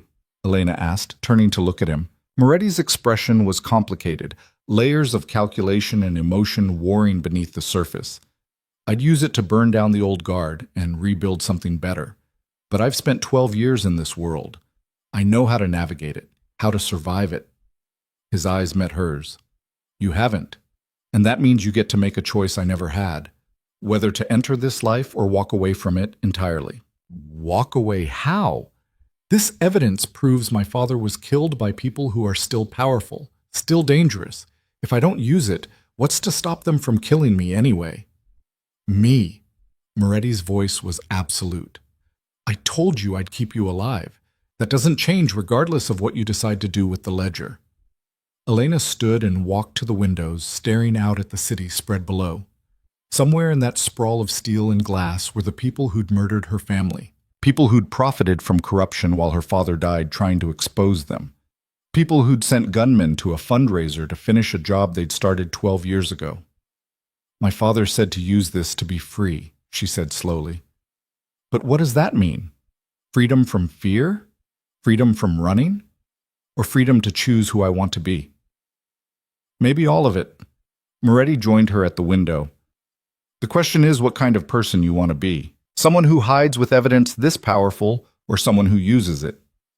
Elena thought about the Plaza Astor, about Moretti's arms around her and cameras capturing every second, about the training session with Sophia that morning, learning to fight back instead of freeze, about her father's letter telling her to be brave and smart. "I want them to know," she said finally. "I want everyone who was involved in my family's murder to understand that I survived, that I have the evidence they've been terrified of for 12 years. That if they come for me again, I'll burn their entire world to the ground." Moretti's smile was sharp and approving. "That's the right answer." "But I'm not going to release it. Not yet." Elena turned to face him fully. "That's my leverage. As long as they know I have it, but don't know what I'll do with it, they have to negotiate. They have to treat me as a threat instead of a target." "You're learning fast." Moretti's respect was genuine. "That's exactly how you play this game. Make them fear you more than they want you dead." "I need to make copies, multiple copies in multiple locations." Elena's mind was already racing ahead, planning contingencies. "And I need insurance, something that triggers automatic release if anything happens to me." I can arrange both. Moretti pulled out his phone. I know people who specialize in this kind of thing. Dead man's switches, encrypted backups, secure locations. He paused. But Elena, once we start down this path, there's no going back. You'll be declaring yourself a player in a very dangerous game. I became a player the moment those gunmen walked into the fundraiser. Elena's voice was steady, certain. I just didn't know it yet. Now I do. And I'm choosing to play instead of being played. Moretti studied her for a long moment, and Elena could see him reassessing, recalibrating his understanding of who she was. Not the scared child he'd saved or the invisible server he'd claimed as his own, but someone emerging into her own power. All right, he said finally. Then let's make you untouchable. The rest of the day blurred past in a flurry of activity. Moretti made calls while Elena and Sofia created multiple encrypted copies of the flash drive's contents. Marco arrived with a secure laptop that had never touched any network, ensuring the files remained isolated. By evening, they had 5 backup copies stored in different locations, and Moretti's tech specialist had set up a dead man's switch that would automatically release everything to major news outlets if Elena failed to enter a code every 72 hours. It's not perfect, the specialist, a nervous man named David, who avoided eye contact, explained. But it's the best security I can give you. As long as you're alive and able to access the internet every 3 days, the files stay secret. If you disappear or die, everything goes public automatically. That'll do, Elena said. Her head ached from information overload and her stomach churned with anxiety, but she felt stronger than she had in years, like she was finally fighting back instead of just surviving. After David left, Moretti ordered dinner from somewhere that delivered food in actual china dishes. They ate in surprising comfort, the tension of the day giving way to exhaustion and relief. There's something else you should know, Moretti said as they finished. I made some calls about the chapel you mentioned. Found 3 possibilities within 50 miles of your old house that match your description. Elena set down her fork. And I think we should visit them. Tomorrow, if you're up for it. His expression was serious. If your father hid backup evidence in a chapel, we need to find it before someone else does. The ledger on the flash drive is comprehensive, but there might be additional information. Physical documents, original files, things that would strengthen the case even further. You think he made multiple copies? I think your father was thorough enough to create redundancy. The flash drive is excellent insurance, but original documents carry more weight in court. If we can find them, Moretti paused. We turn your leverage into a weapon capable of destroying everyone involved. Elena absorbed this, feeling the weight of responsibility settling heavier on her shoulders. Then we go tomorrow. It could be dangerous. If anyone's watching us, if anyone suspects what we're looking for, then they'll try to stop us and discover I'm not as helpless as I used to be. Elena met his eyes steadily. I told you, Luca. I'm done running. Whatever comes next, I face it head on. Something shifted in Moretti's expression, an emotion Elena couldn't quite name. Pride, maybe, or recognition of something he saw in her that she was only beginning to see in herself. Get some rest, he said quietly. We leave early. And Elena? He waited until she looked at him. What you're doing, choosing to fight instead of hide, that takes courage most people never find. Your father would be proud. The words hit harder than Elena expected, bringing tears. She blinked away quickly. She nodded, not trusting her voice, and retreated to the guest room. But sleep didn't come easily. She lay in the dark, staring at the ceiling, thinking about her father's letter, and the flash drive, and the choice she'd made to become dangerous instead of invisible. Somewhere in the penthouse, she could hear Moretti moving around, his presence a strange comfort. He'd saved her twice now. Once as a boy who'd defied his family, and again as a man who'd claimed her publicly to protect her. She didn't fully understand his motives, didn't know if his protection came from guilt or genuine care or some calculation she couldn't see. But he'd kept his promise. For 12 years he'd kept it. That had to mean something. Elena finally drifted off near dawn. Her dreams a confusion of music boxes and burning houses and strong arms carrying her toward safety. She woke to Sofia knocking on her door. We leave in 30 minutes, dress for hiking. The first chapel Luca wants to check is on rough terrain. Elena got ready quickly, pulling on jeans, boots, and a jacket Sofia had left for her. In the kitchen, Moretti was already dressed in dark pants and a weathered leather jacket, looking more like someone heading into dangerous territory than the polished crime boss from the fundraiser. "Ready?" he asked, handing her a travel mug of coffee. "As I'll ever be." The drive out of the city felt different this time. Elena wasn't running toward her past with dread, but with purpose. She was hunting for answers, for power, for the final pieces of her father's puzzle. And she wasn't doing it alone. Moretti had brought a smaller security team this time, just Marco and Sofia, plus one other man whose name Elena hadn't caught. They traveled in 2 vehicles, taking a route that wound through increasingly rural areas until the city was a distant memory behind them. The first chapel sat on a hill overlooking a small river, exactly as Elena had described. Stone walls covered in ivy, a weathered angel statue guarding the entrance, the smell of old wood and older faith seeping from every crack in the foundation. Elena stood at the entrance and memory slammed into her with physical force. She'd been here. She remembered the angel statue, remembered her father's tense shoulders as he'd told her to wait in the car, remembered watching him disappear inside. "This is it," she said. "This is where he brought me." Moretti gestured to Marco and Sofia. "Secure the perimeter. No one comes in or out except us." They entered the chapel together, their footsteps echoing on stone floors. The interior was dim and dusty, pews arranged in neat rows facing a simple altar. Stained glass windows filtered colored light across surfaces that hadn't seen regular worship in years. "What are we looking for?" Elena asked, her voice hushed in the sacred space. "Your father spent time here alone. That means he either met with someone or hid something." Moretti began moving through the space systematically, checking beneath pews, examining the altar, running his hands along the walls. "Look for anything that seems out of place. Loose stones, hidden compartments, anything that could conceal documents." Elena searched the opposite side of the chapel, her heart pounding. This place held answers. She could feel it. Her father had brought her here for a reason, had risked the time and exposure to visit this specific location in his final days. She was examining the wall behind the altar when her fingers found it, a stone that shifted slightly when pressed. Elena's breath caught. "Luca." He was beside her instantly. Together they worked at the loose stone until it came free, revealing a hollow space behind it. Inside was a metal box, sealed and surprisingly heavy. Moretti pulled it out carefully and set it on the altar. The box was locked, but a few moments with a small tool from his pocket, and the mechanism gave way. The lid opened with a protest of old hinges. Inside were folders, physical documents, each one meticulously labeled and organized. Elena recognized her father's handwriting on the tabs, dates, names, transaction details. Everything from the flash drive, but in original form. Bank statements with real signatures, contracts signed in ink, photographs that showed faces clearly, without digital manipulation. "This is it," Moretti breathed.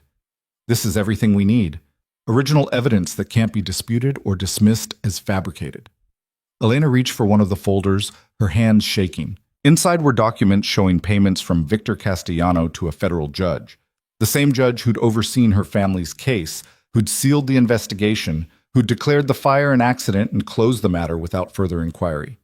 The judge who'd helped cover up her family's murder was right there in black and white, his signature on receipts for payments that totaled over $2 million. "They weren't just killed," Elena said, her voice hollow. "The whole system was rigged to make sure no one would ever investigate. No one would ever know the truth. Until now." Moretti carefully gathered the folders. "Now you have both digital and physical proof.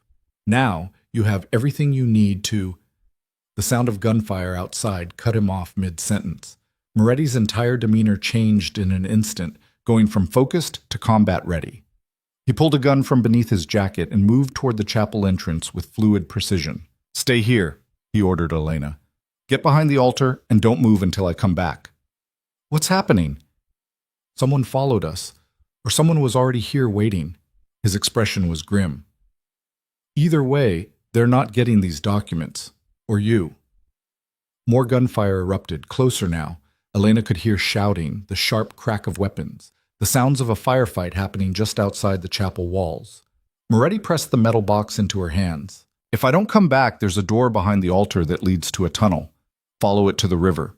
Marco knows to meet you there if things go wrong. Luca, promise me you'll run if you have to. Promise me you won't let them get you or the evidence." His eyes held hers with desperate intensity. "Everything your father died for, everything we've fought for. It only matters if you survive to use it." Elena's throat tightened, but she nodded. "I promise."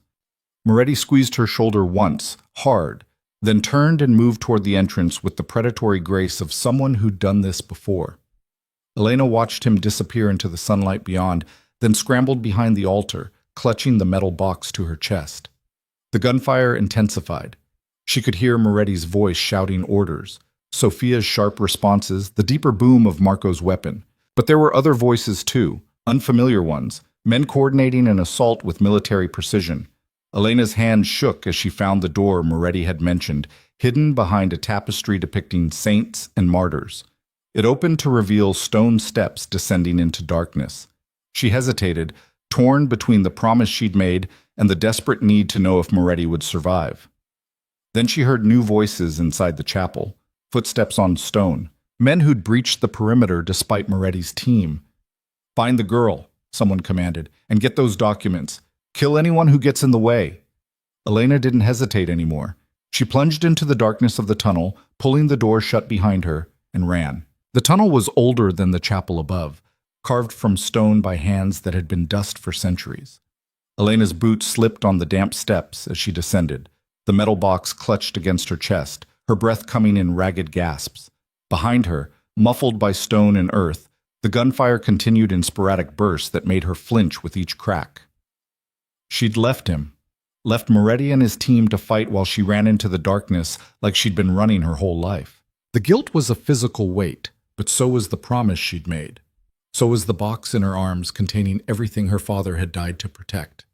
The tunnel leveled out, stretching ahead into blackness, broken only by occasional shafts of light filtering through cracks in the ancient stone.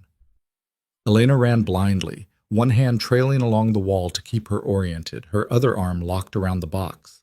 Water dripped somewhere in the distance. The air smelled of earth and rot and time. She didn't know how long she ran. Minutes? Hours?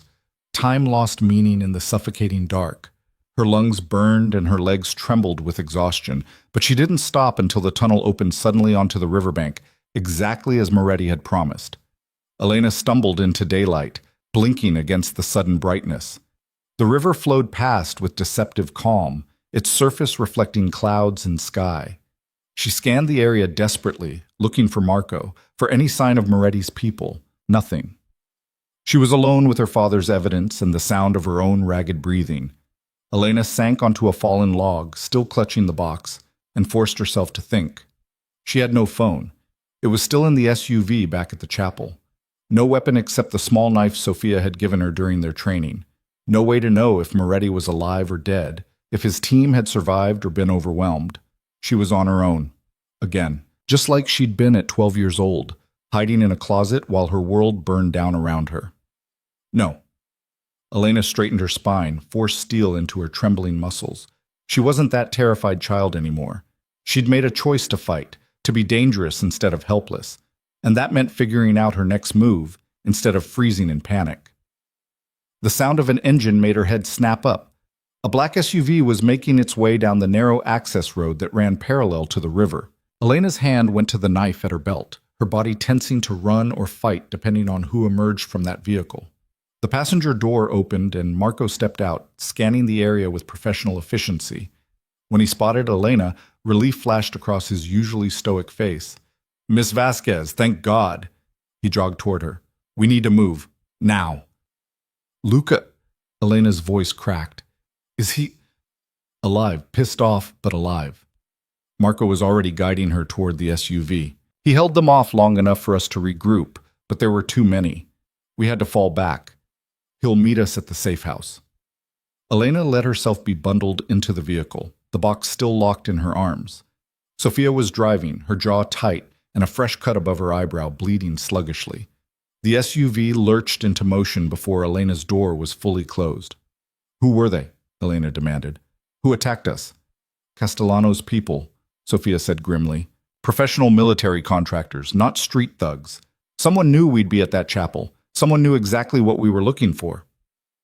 A leak, Elena breathed. The implications crashed over her. Someone in Luca's organization told them. Or someone's been tracking our movements better than we realized. Marco was on his phone, speaking in rapid Italian. When he hung up, his expression was dark. Luca says to bring you to the Riverside property. He's already en route.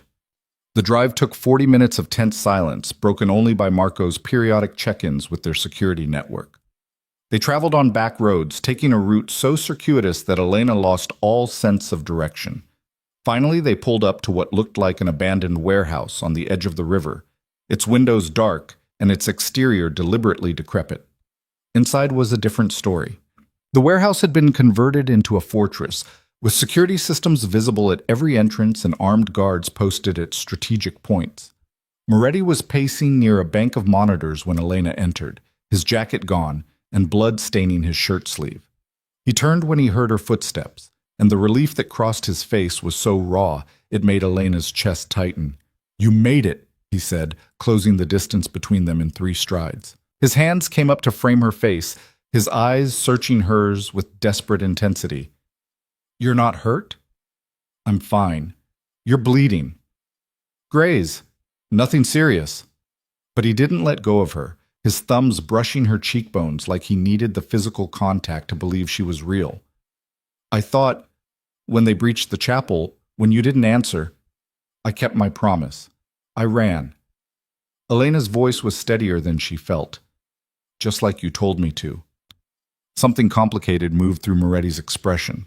Then he pulled her against his chest in a fierce embrace that had nothing to do with performance or protection and everything to do with naked fear finally releasing its grip. Elena let herself lean into his strength, let herself take comfort from the solid reality of his heartbeat against her ear. They stood like that for a long moment before Moretti finally pulled back. His hand slid down to her shoulders, then to the metal box she still held. "You got them out. The documents. Everything my father hid. Everything we need." Elena's fingers tightened on the box. "But they knew, Luca. They knew we'd be at that chapel. How?" Moretti's expression went cold and calculating. "That's what we're going to find out. Right now." He led her deeper into the warehouse to a room set up as a makeshift command center. Multiple screens showed security feeds, maps, and what looked like surveillance photos. A woman Elena didn't recognize sat at a computer, her fingers flying across the keyboard. "This is Nina," Moretti said. "Best tracker in the business. Nina, show Elena what you found." Nina pulled up a series of photos on the main screen. They showed Elena and Moretti at various locations over the past 3 days, leaving his penthouse, arriving at the Connecticut house, entering the diner. The photos were high quality, clearly taken by someone with professional equipment and unlimited access. "Someone's been following you since the night of the fundraiser," Nina explained. "Not one of Castellano's usual people. This is someone with resources and training, someone who knows how to stay invisible while maintaining constant surveillance." "Federal," Moretti said grimly. "Has to be. No one else would have this kind of access without us noticing." Elena's stomach dropped. "You think one of the corrupt agents from my father's ledger is behind this?" "I think someone with everything to lose found out you were alive and decided to finish the job personally." Moretti pulled up another screen, this one showing a grainy photo of a man in his 50s, silver-haired and distinguished. "Recognize him?" Elena studied the face, and memory stirred. "He was at the fundraiser, talking to Victor Castellano. His name is Robert Chen, federal agent for 30 years, currently assigned to Organized Crime Task Force." Moretti's voice was ice. "Also on your father's payroll list for $2.5 million over a decade. He's the one who sealed the investigation into your family's deaths. And he's the one who's been hunting you ever since Castellano told him you'd surfaced." "So what do we do?" Elena demanded. "We have the evidence. We can expose him, destroy him, and make him desperate enough to do something catastrophic." Moretti shook his head. "Right now he thinks we're scattered, wounded, maybe even that we lost the documents in the attack. That gives us a window." "A window for what?" Moretti's smile was sharp and dangerous. "To set a trap. Let him think he's won, draw him and Castellano into the open, then destroy them both when they're vulnerable." Elena processed this, her mind working through implications and risks. You want to use me as bait. I want to use us as bait. Together. Moretti's eyes held hers. We make a public appearance, somewhere high profile and impossible to attack directly. We let it leak that we have the documents but are willing to negotiate. They'll see it as a chance to recover the evidence and eliminate the threat. And when they show up, we spring the trap, Elena finished. Understanding was dawning, cold and clear. But if it goes wrong, the dead man switch triggers and everything goes public anyway. Either we win or they lose. There's no scenario where they walk away clean. Moretti moved closer, his voice dropping. But I won't force this on you, Elena. This is your choice. Your evidence, your risk, your life. If you want to walk away, release everything anonymously and disappear into witness protection again, I'll make it happen. Elena thought about her father's letter, about 12 years of running and hiding and being invisible, about the Plaza Astor and the chapel, and every moment since when she'd chosen to fight instead of flee. No more running, she said firmly. We end this. Together. Moretti's expression shifted into something like pride mixed with fierce protectiveness. Then we do this smart. Nina, start spreading the word through our usual channels. Make it look like we're panicking, trying to set up a meet with Castellano. Somewhere public enough that they'll think we're scared of a direct confrontation. The Riverside Gala, Nina suggested immediately, 3 days from now. Black tie charity event, 500 guests, maximum security. It's the kind of place they'd expect you to choose if you wanted protection from crowds and cameras. Perfect. Moretti turned back to Elena. Can you play the role? Scared girlfriend, in over her head, desperate to make a deal? Elena thought about every moment of the past 12 years when she'd made herself invisible, unnoticed, beneath attention. About the server's uniform and the downcast eyes and the art of being overlooked. She'd been playing roles her whole life. I can play anything you need, she said. The next 3 days passed in a blur of preparation. Moretti's team worked around the clock, planning contingencies and backup plans and escape routes. Elena trained with Sofia every morning, learning to move in the designer dress Moretti had selected for the gala, learning to maintain her role while staying alert for threats. And every night, after the planning sessions ended and the security team retired to their posts, Elena and Moretti would sit together in the warehouse's makeshift living quarters and talk about her childhood before the massacre, about his rise through his family's organization, about the choices that had led them both to this moment. Do you ever regret it?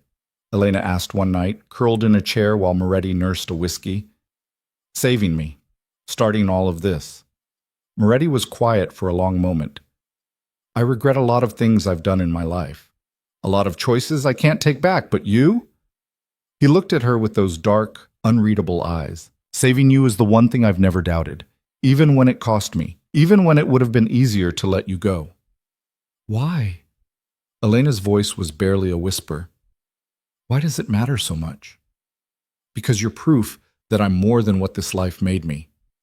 You're proof that somewhere under all the violence and compromise and necessary evil, there's still a part of me capable of doing the right thing just because it's right. He set down his glass. Keeping you alive keeps that part of me alive, and I'm not ready to let it die yet. Elena didn't have words for the emotion swelling in her chest, so instead she crossed the small space between them and kissed him, pouring 12 years of survival and 3 days of partnership and the terrifying intimacy of trusting someone with your life into the contact. Moretti responded with an intensity that made her breathless, his hands coming up to frame her face with surprising gentleness even as the kiss deepened into something that had nothing to do with performance or protection and everything to do with raw, desperate connection. When they finally broke apart, both breathing hard, Moretti rested his forehead against hers. After this is over, he said quietly, after we've destroyed them and you're safe, ask me again if we're still pretending. Elena's smile was shaky but genuine. After this is over, I will. The night of the gala arrived with crystalline clarity. Elena stood in front of the mirror in a midnight blue dress that hugged every curve, her hair swept up in an elegant twist, looking like someone who belonged in Moretti's world. But beneath the designer silk, she wore a thin Kevlar vest, and strapped to her thigh, invisible beneath the flowing skirt, was the knife Sofia had given her. Moretti appeared in the doorway, devastatingly handsome in his tuxedo, and his expression when he saw her made Elena's breath catch. "You look—" He paused, seeming to struggle for words. "Dangerous. You look dangerous." "Good." Elena turned to face him fully. "That's exactly what I was going for." They arrived at the gala in a convoy of vehicles, playing their roles perfectly. Moretti's hand at the small of Elena's back, possessive and protective. Elena's nervous glances, her body language suggesting a woman in over her head but clinging to her powerful boyfriend for safety. The cameras ate it up, flash bulbs popping as they entered the venue. Inside, the ballroom was even more opulent than the Plaza Astor had been. Crystal chandeliers, champagne fountains, Manhattan's elite dressed in their finest. And scattered throughout the crowd, Elena recognized faces from her father's ledger. Politicians who'd taken bribes, judges who'd sealed investigations, federal agents who'd looked the other way. They were all here. All the people who'd profited from her family's murder, gathered in one place. Victor Castellano stood near the bar, silver-haired and distinguished, playing the role of philanthropist, while his eyes tracked Moretti's movement with predatory focus. And beside him, speaking in low tones, was Agent Robert Chen. "They're here," Elena murmured, against Moretti's shoulder as they danced, maintaining their cover. "I see them. Marco's got eyes on both. Sophia's monitoring the exits." Moretti's hand tightened on her waist. Chen's already signaling someone. They're making their move. The song ended and Moretti guided Elena toward the balcony, playing out the choreography they'd rehearsed. A private conversation, away from the crowd, where Castellano and Chen would think they could approach safely. The night air was cool against Elena's bare shoulders as they stepped outside. The city spread below them, oblivious to the confrontation about to unfold. "Mr. Moretti?" Castellano's voice was smooth as he stepped onto the balcony, Chen close behind. "And the mysterious Miss Vasquez, or should I call you Elena? We've been looking for you for a very long time." Elena forced herself to shrink against Moretti, playing terrified.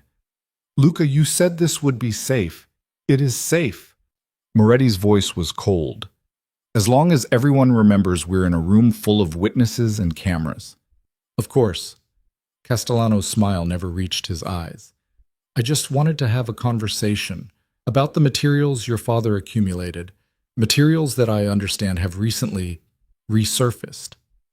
"We don't know what you're talking about," Elena said, making her voice shake convincingly. "Please, don't insult our intelligence." Chen stepped forward, his hand resting casually near his concealed weapon. "You found the ledger. You found the backup documents, and now you're sitting on evidence that could destroy dozens of careers, including mine. So let's discuss terms." "Terms?" Moretti's laugh was harsh. "You think we want to negotiate? Everyone wants something." Castellano spread his hands in a reasonable gesture.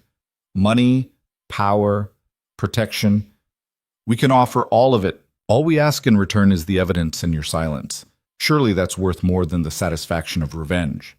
Elena felt Moretti's muscles tense, felt him preparing to give the signal, but she stepped forward before he could, shaking off her scared girlfriend persona like a snake shedding skin.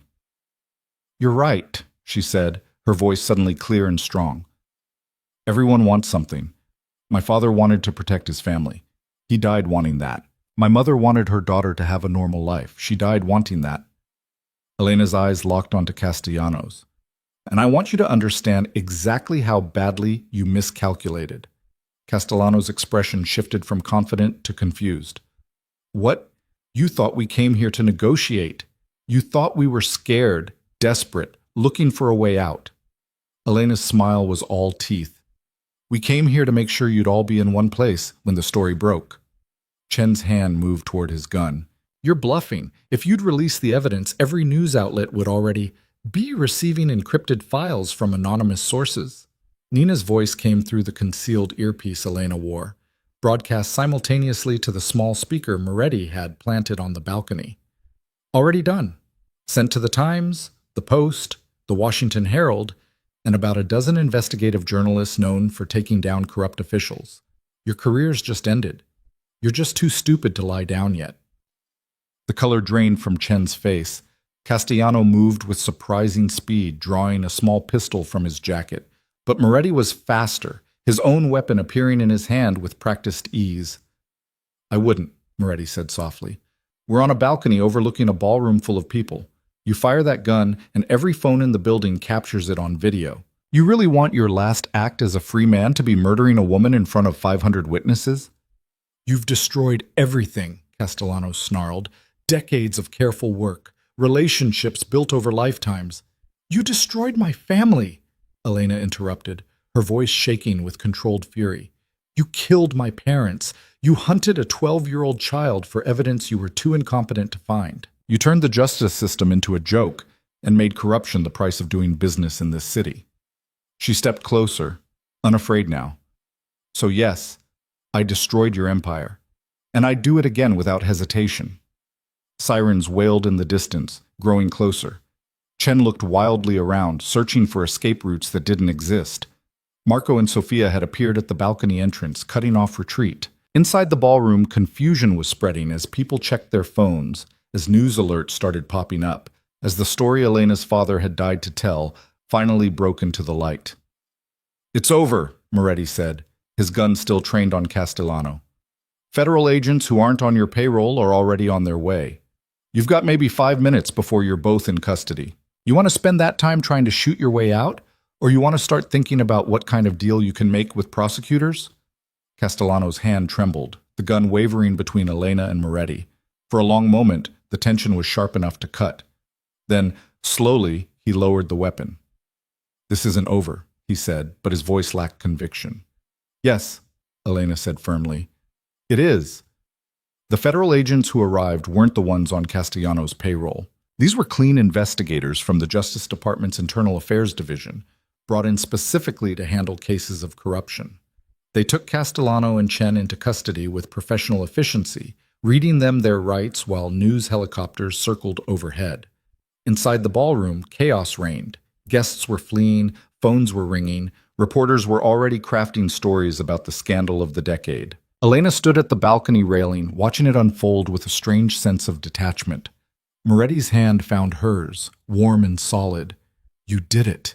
Your father's evidence, your courage to use it. You brought them all down.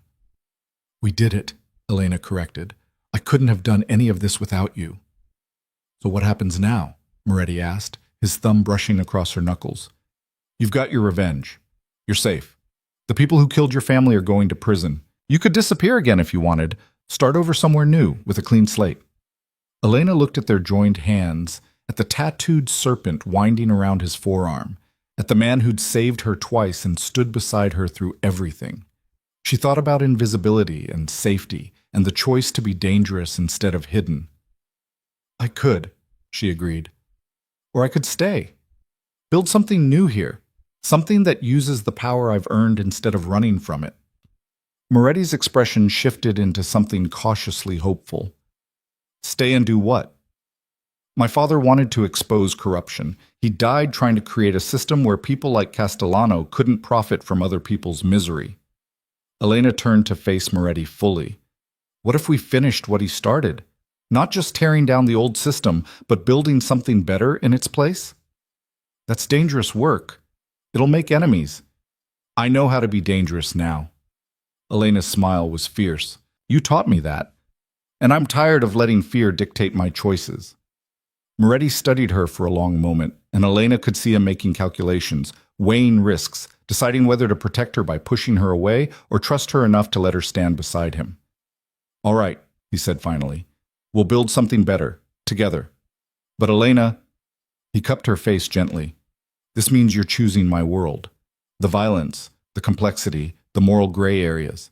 Once you step into this life fully, there's no going back to invisible. I don't want invisible anymore. Elena leaned into his touch. I want power. I want purpose. I want to make sure what happened to my family never happens to anyone else. And I want... She paused, gathering courage. I want to see where this goes. Where we go. When we're not pretending anymore. Moretti's kiss was answer enough, fierce and claiming and achingly tender all at once. When they finally broke apart, the city spread below them, and the future stretched ahead, uncertain, but no longer terrifying. 3 months later, Elena stood in the offices of the Vasquez Foundation, looking out over Manhattan from the 35th floor.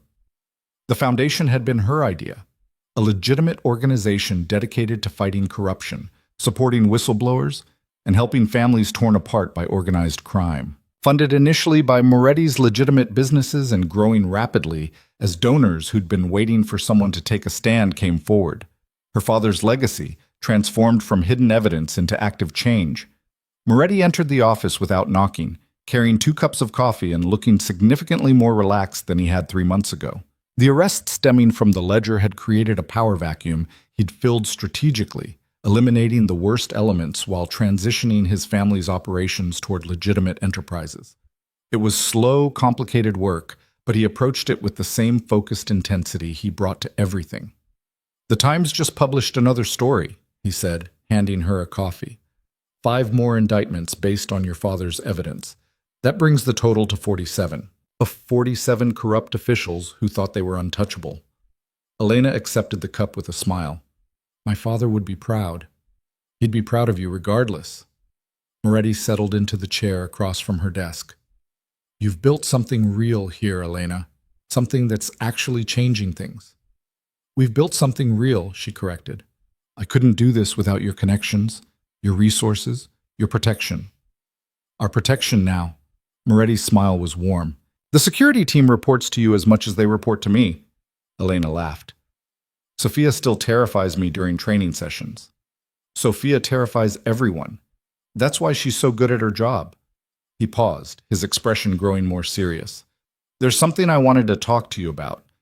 A real estate opportunity in the Bronx, building that's been abandoned for years. Perfect location for a community center. I was thinking the foundation could acquire it, turn it into something that actually helps people." "That's perfect." Elena pulled up the foundation's budget on her computer. "We have the funding. I'll have our legal team start the paperwork." They spent the next hour discussing logistics, falling into the easy partnership they'd developed over the past months. Working together, planning together, building something that mattered. It felt right in a way nothing in Elena's life had felt right since before her family died. When the meeting ended and Moretti stood to leave, Elena caught his hand. "Stay," she said quietly. "For dinner. Or just to talk. Or," she gathered her courage, "or because I don't want you to go yet." Moretti's expression softened into something that made Elena's heart race. "I thought you'd never ask." That night, they sat on Elena's balcony, a much more modest one than Moretti's penthouse offered, but hers, bought with foundation money and free from the weight of his family history. They shared takeout and wine and conversation that ranged from serious to silly and back again. "Do you ever miss it?" Moretti asked as the city lights began to glow. "Being invisible. Having a simple life." Elena considered the question honestly. "Sometimes I miss the safety of not mattering. But I don't miss feeling powerless. I don't miss running." She looked at him. "And I definitely don't miss the person I was before all this. She was surviving, but she wasn't living. And now? Now I'm living, fully, completely, dangerously." Elena smiled. "Now I'm choosing my own story instead of letting it be chosen for me." Moretti reached across the small table and took her hand, his thumb tracing patterns on her skin. "I'm glad you chose to stay. Glad you chose this. Chose us." "So am I." Elena squeezed his fingers. "Though I have to ask, are we still pretending?" It was the question she'd promised to ask 3 months ago, after everything was over. Moretti's smile was slow and genuine and completely unguarded. "I stopped pretending the moment I pulled you into my arms at the Plaza Astor," he admitted. "Maybe even before that. Maybe the moment I saw you trying so hard to be invisible and recognized something of myself in you." "What did you recognize?" "Someone who'd spent their whole life playing a role. Someone who was so much more than what the world saw when they looked at you." His eyes held hers with uncomfortable intensity. "Someone worth saving, worth protecting, worth—" He paused. "Worth loving." Elena's breath caught. The word hung between them, enormous and terrifying, and exactly what she'd been feeling but hadn't dared to name. "Luca, you don't have to say it back. I just needed you to know." His voice was steady despite the vulnerability in his eyes. "Everything I've done, Every choice I've made since that night 12 years ago, it's all been because keeping you alive became more important than anything else in my life.